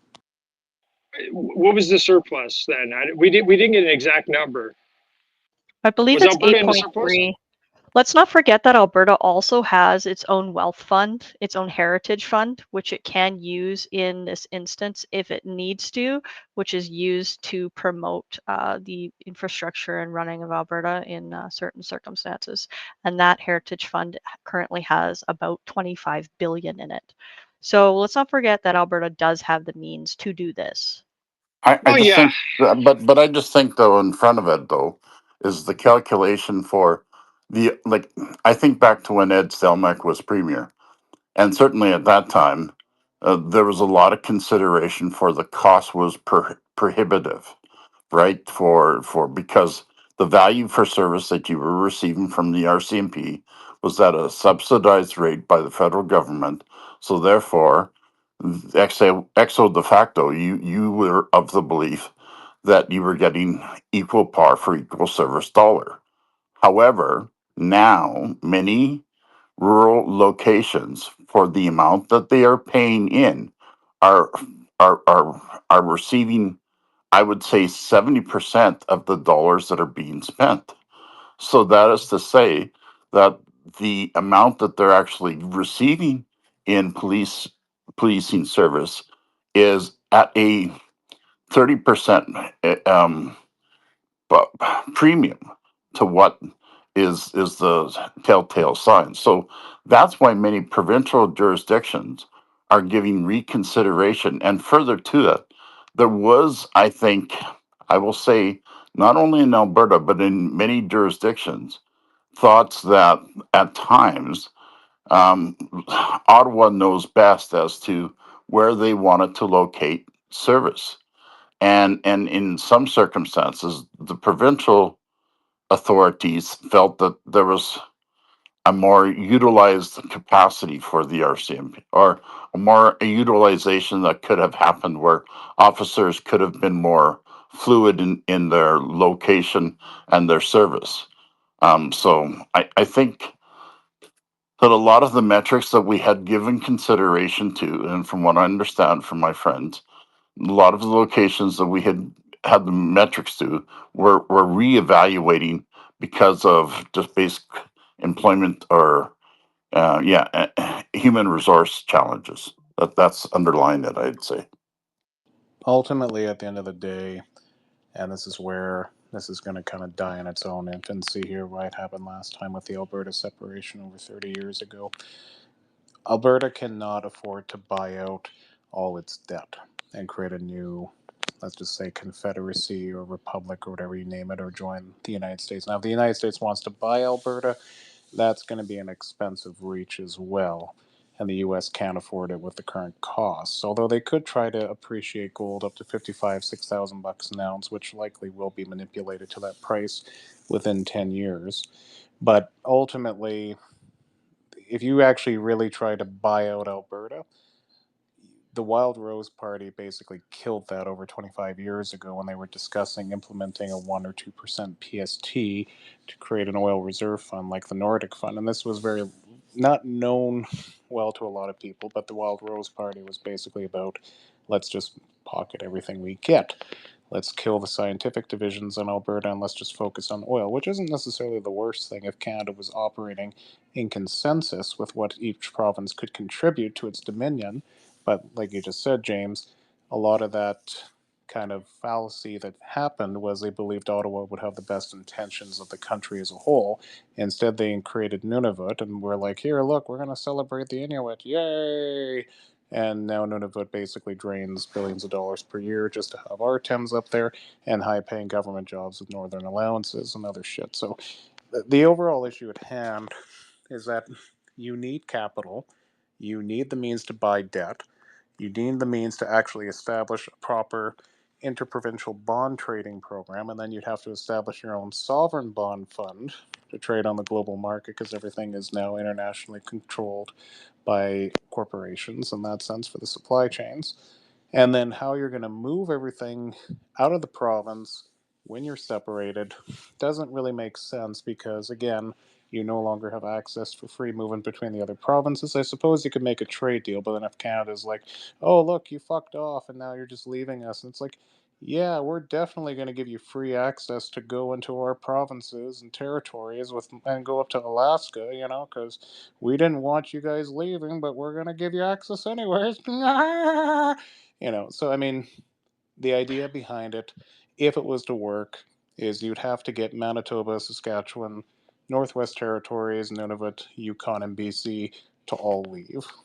I think you work without. drastically, if I might jump in before you get to other points, I think you drastically underestimate the amount of money that actually Alberta generates and how much we send And I to the think you federal drastically government. underestimate the amount of debt in Alberta. No, I think you also are not taking into consideration that negotiations for taking on the amount of federal debt that is Alberta's portion would be negotiated, and it wouldn't be an upfront cost. It would likely be a payout over a specific period of time. Alternatively, it could be a percentage of royalties on, I don't know, GDP of Alberta. We don't know what that If negotiation the could look country's like. already broke, though, However, and they you would depend on underestimate the Alberta amount of actually money having to that pay Alberta actually things, has you to be can't able just to do a implement its pay-as-you-go trade plan on deals it. and the It's impossible. negotiations that it could do with the federal government. It can't because the federal government is broke. So if you try to actually take away one of your largest contributing factors to the GDP, which makes up about 17% of the country, which right now real estate's making up about 26% between Ontario, BC, and Calgary, you can't do it because Well, that all of the sounds like GDP is Alberta would based on have a very good negotiating standpoint if Canada's broke and they don't have a leg to Alberta stand would on, right? initially go out broke. It wouldn't matter. It's you can't just split the province up initially. That's why I say if you're going to make what people want as Wexit, then you actually have to make it as WCEXIT, WC exit, Western Canadian exit.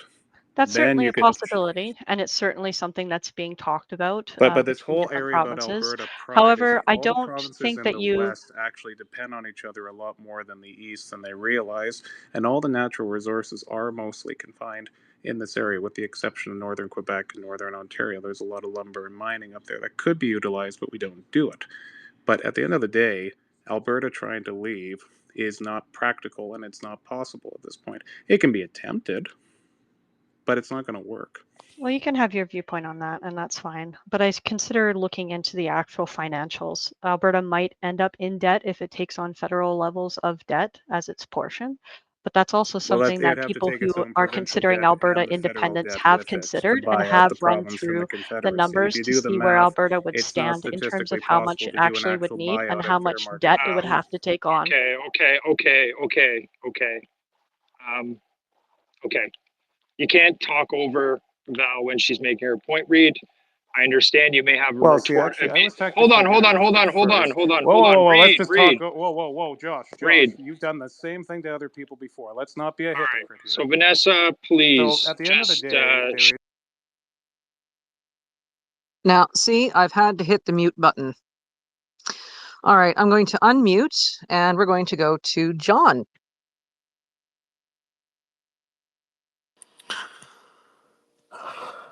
Thank you, Vanessa. I've heard a couple things. Just want to touch base. It's not particularly at anyone or arguing any point, but like this topic is on step 6, and the end goal is step 4,000. And I mean, we talked about. I think James talked about like it wasn't. They talked about how it wasn't financially plausible. Well, maybe in today's economy and with today's agreement in regards to royalties and so on, it isn't plausible. But you don't know what's going to happen between now and 5 years, 10 years, 15 years from now. We don't know what the economy is going to do, and we don't know how the separation is going to happen. We don't know what money is going to be kept in Alberta or not. Um, so who knows if this is going to come to fruition in Joe's lifetime, my lifetime, or Happin's lifetime? I mean, there's a lot of steps and a lot of years of negotiating to go ahead, to go forward in this project, or I guess the Alberta project, as they call it, Prosperity Project. Thank you. Thank you, John. Go ahead, James. Yeah, just as a point, my perspective is, I think most provinces wish to, at least from the Western Canadian perspective, most provinces wish to start a provincial police department because of their um, their capacity to dedicate resources to where they see issues most prevalent for them. And so I think regardless of this call for separation, this act is more utility than that. So I don't think that it needs to be construed that all of a sudden by her or by any provincial premier moving this direction, that somehow that becomes a declaration of its intention. It is not. It just is more utility than that. Thanks. Thank you, James. Go ahead, Josh. Yes, thank you. I didn't entirely hear Val's point related to the transfer of debt. Uh, Valerie has an extensive background in this, so I would like to hear what she has to say on these matters, and I would appreciate it if she wasn't interrupted. But I just want to put an anchor in my point regarding Daniel Smith. this issue related to the RCMP, 88% of Albertans are not in favor of it. That's a poll in 2024. A poll in 2021 had said 23% of Albertans were in favor or against, strongly opposed to, 23% were strongly opposed to keeping the, well, we'll have to look that one up. Sorry, everybody. That was So in the Josh, just as PwC. a quick point there, when they did that survey, they included people from Edmonton and Calgary who weren't actually receiving RCMP service, that they actually had provincial. So there was a flaw in the metrics to the survey. Correct. I pointed out another flaw, which was the Indigenous were not consulted. But my point is that Danielle Smith has flip-flopped on this issue. It's polling behind, yet she's still included it in the Alberta Next platform, which we know why. Because if you were to pursue independence, sovereignty, whatever it may be, then a necessary consequence would be losing the RCMP. So how do you square the circle? Most Albertans are against keeping the RCMP. No, they're not. So you're No, they're misunderstanding. Hey, they're in Josh, favor. can They're in I, favor. Josh, Sorry, I just misspoke. quickly, 1 second. I misspoke there. I misspoke. Stop. Can we have a So, civil discord without interrupting each other, please, Josh? Thank you. so just as one point, the people in the rural areas are not satisfied with the RCMP delivery of service. So if you are to poll those individuals, that number is significantly different than that of or urban areas. So, it's when you look at the methodology that you start to really pierce or understand. So I wouldn't get too hung up. I don't think that it is it's not the it is not the suggestion that you think that it is. So I would truly move on. It's more utility than you think. if I could chime in here, Josh, that survey that you're referring to is pointless because that was pre Mark Carney. This is post Mark Carney, and it's all about getting what Albertans think now in light of the Alberta independence respawning.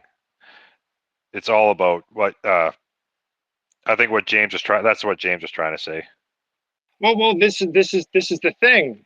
She's a lot of her rhetoric is associated with this PwC report. It is the framework of which they would use. It's because that's all they have right now, right? And it was actually fairly good report, thorough, anyways. So if that's the template. So yes, I know things are different now, but this is a template of which they're using.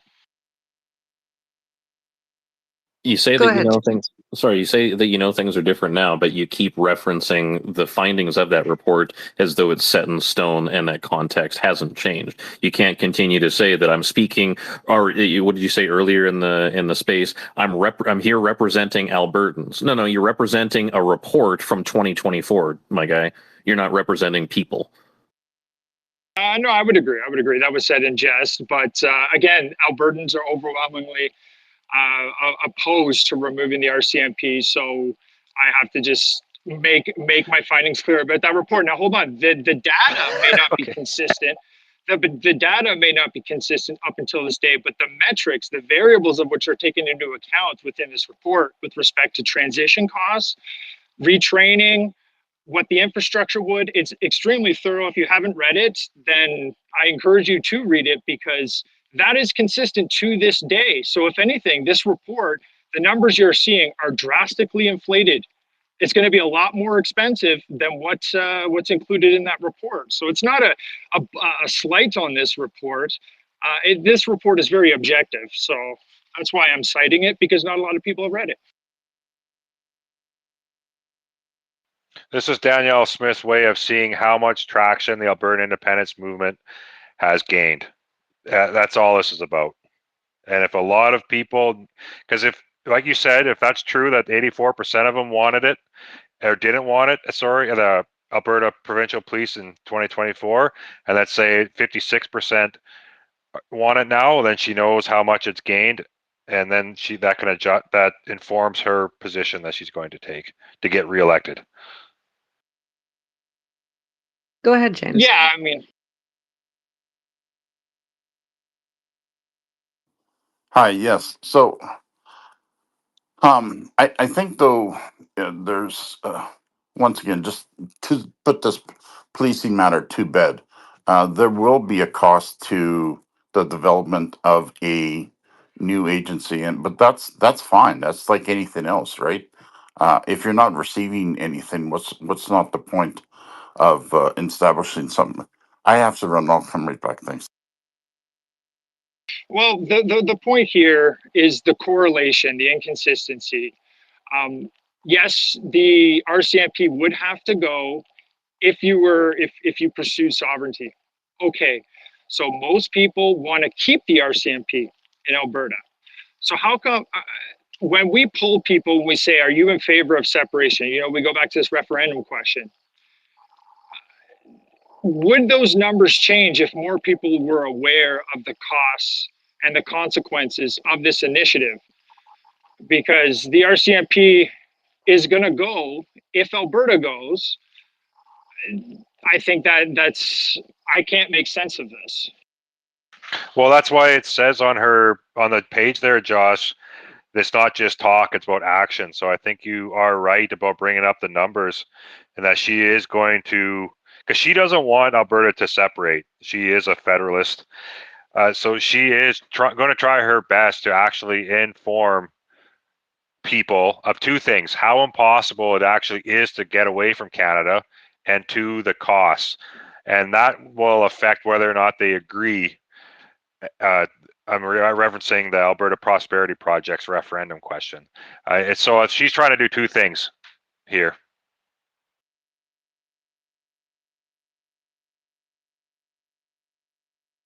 All right. Well, Which we are coming up to about 9:30 here, and I'm going to have to tie up the space, I think.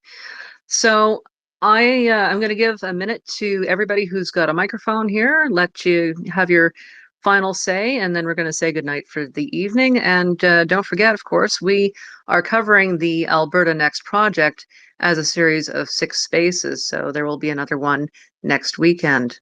All right, so we'll start with John, and we'll work our way through. I'm going to renege my point right now. I'm just going to think on that. If you could go to someone else. Okay, common sense, man. Alberta separation is not happening. It's not fiscally possible. Only way it works is if you take half the country, move Western Canada into its own setup, then you could do a separate deal with the US. Then you could run things through Alaska down to the US much more easily. You make the cut, let's just say, at Thunder Bay, but you still need part of Lake Superior to get down to the States as well, so you got to figure out trade routes. Ultimately, the amount that Alberta would have to pay to get out is probably north of $1.1 trillion, and realistically, it's not going to happen. I would love to see a Western Canadian Union or Confederacy, but it's not going to happen. All right. Well, thank you very much, and thank you for coming up and grabbing a mic and speaking tonight. Probity, I'm going to give you a minute here.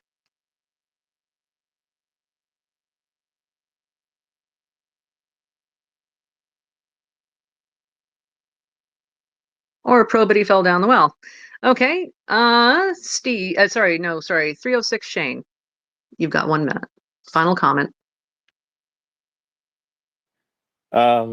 Yeah, I mean, for any worry about cost or whatever, I guess I take it to and point at what's already being spent by the province on the RCMP. $500 million is what Alberta spends annually out of their own pockets on the RCMP. So that immediately just gets moved over into the other column, and so any concerns about the upstart costs or whatever else are, I think, well taken care of by just the existing spend. And again, given the fact that they do have or did post a significant surplus, as well as the money that they do have in reserve, again, something like this is sure, it costs, but also at the same time, what's the cost of freedom and autonomy, right? Continuing to serve at Ottawa's behest with their ideas of what it is to police rural Alberta or whatever, and what amounts to carpetbaggers. So again, RCMP officers that are brought in from outside of the province and try and get them to police and manage the community versus homegrown people that actually know and understand the way that things work, the way that the communities are. To me, there's just there's no comparison, and really and truly no cost not worth paying in that respect. And all my arguments and points here easily duplicated across any other province. If it's good enough for Ontario and Quebec to have their own stuff, then it's good enough for Saskatchewan, Alberta, BC, and all the rest. All right. Thanks very much, 306. Okay. John, are you ready now? Yeah, I'll support what 306 said. I would, I would say that whatever moving forward looks like, whether it's Alberta only, prairies, Western, that when it comes down to the brass tacks, is that it's going to be a long process. And I can understand the argument voice of people from other provinces who don't want it to happen. But in the end, it comes down to the residents of those people in those provinces or territories that wish to make a decision on their future. Thank you. All right. Thank you very much, John, and thank you for coming up and speaking this evening.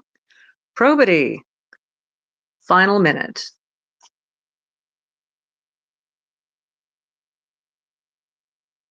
He's not there, Vanessa. I'll just I'll speak, like, I'll just land here. It's been an excellent discussion tonight. A lot of information has been shared. Some of us are in very unenviable position, being so far away from the truth on the ground. But we must approach this with just a neutral sort of mindset. So I'm grateful that the Albertan government, Jason Kenney, created this report. He set up an infrastructure there so Albertans can sort of visualize the cost benefit analysis for themselves. But yes,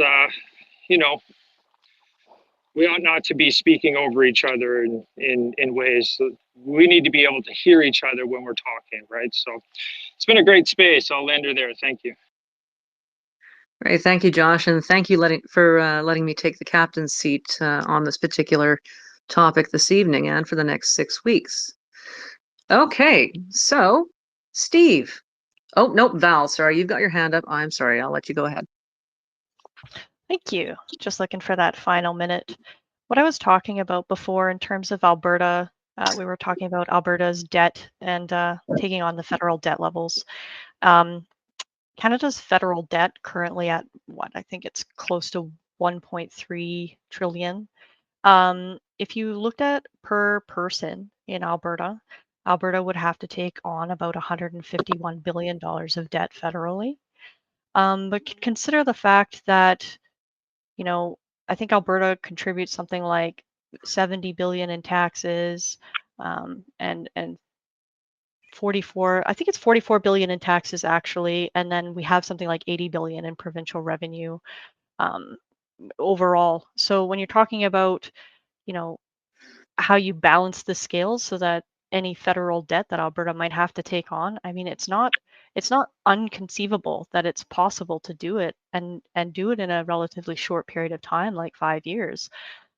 It's not out of the ballpark of being able to handle something like that. There's a lot of different intricacies that have to go on and changes to the way that Alberta works and costs that we would have to do instead of the federal government as well, and all of that would have to be decided. But when you look at the overall numbers, it's completely possible for Alberta to go independent and not automatically be completely bankrupt and kiboshed right out the gate. And consider the fact that, I mean, there's always the next year's revenues as well as new projects that could be implemented without all of the federal policies that hinder us.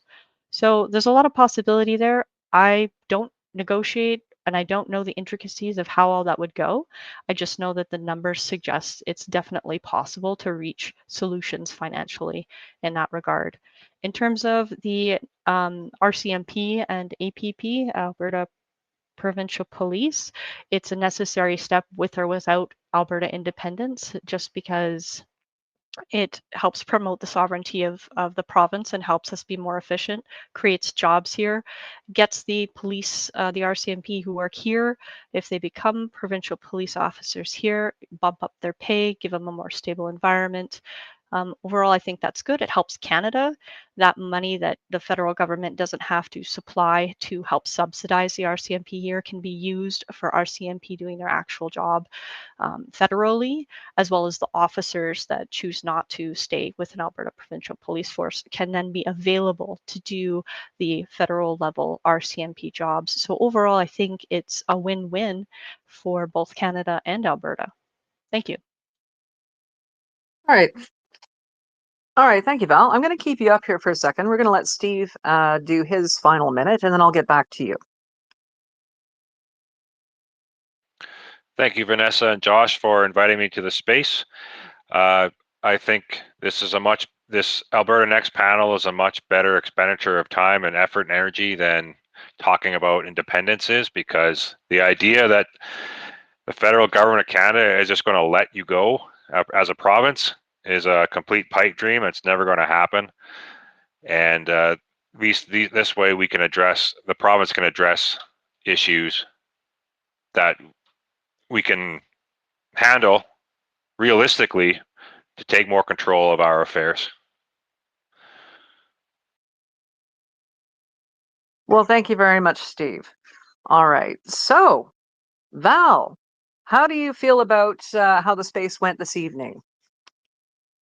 I think it went really well. I was super glad to hear a bunch of different perspectives, not only about the Alberta Provincial Police Force, but on the whole independent separatist thing as well. It's really good to hear a variety of opinions and to be challenged on where you stand so that we can actually talk about those issues. So I appreciate it. I think it went really well. Everyone talked very eloquently from a position of knowledge and their own personal views. Yeah, I think it went really well. I think so as well. So how do you feel about maybe perhaps tackling the issue of pensions next weekend? Yes, that is a big one. That it's come up before, the Alberta Pension Plan and the CPP and the intricacies between there. It's come up in Alberta as well. There's a lot of detail in there and a lot of intricacies. I think it will impact Canadians as a whole as well if that changes. So a lot to talk about there. All right, we'll have some more time to prep because this was put together just a little more short than normal. So yeah, we are going to be talking about the Alberta Next project and pensions next weekend, and keep an eye out for the space when it gets posted. I'll usually have an advance notice going out so you know when and where. Anyway, thank you very much to our panelists who helped with the discussion earlier this evening, got us all rolling.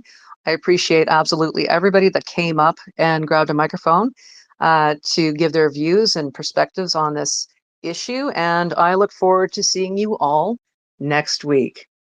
Have a great night, guys.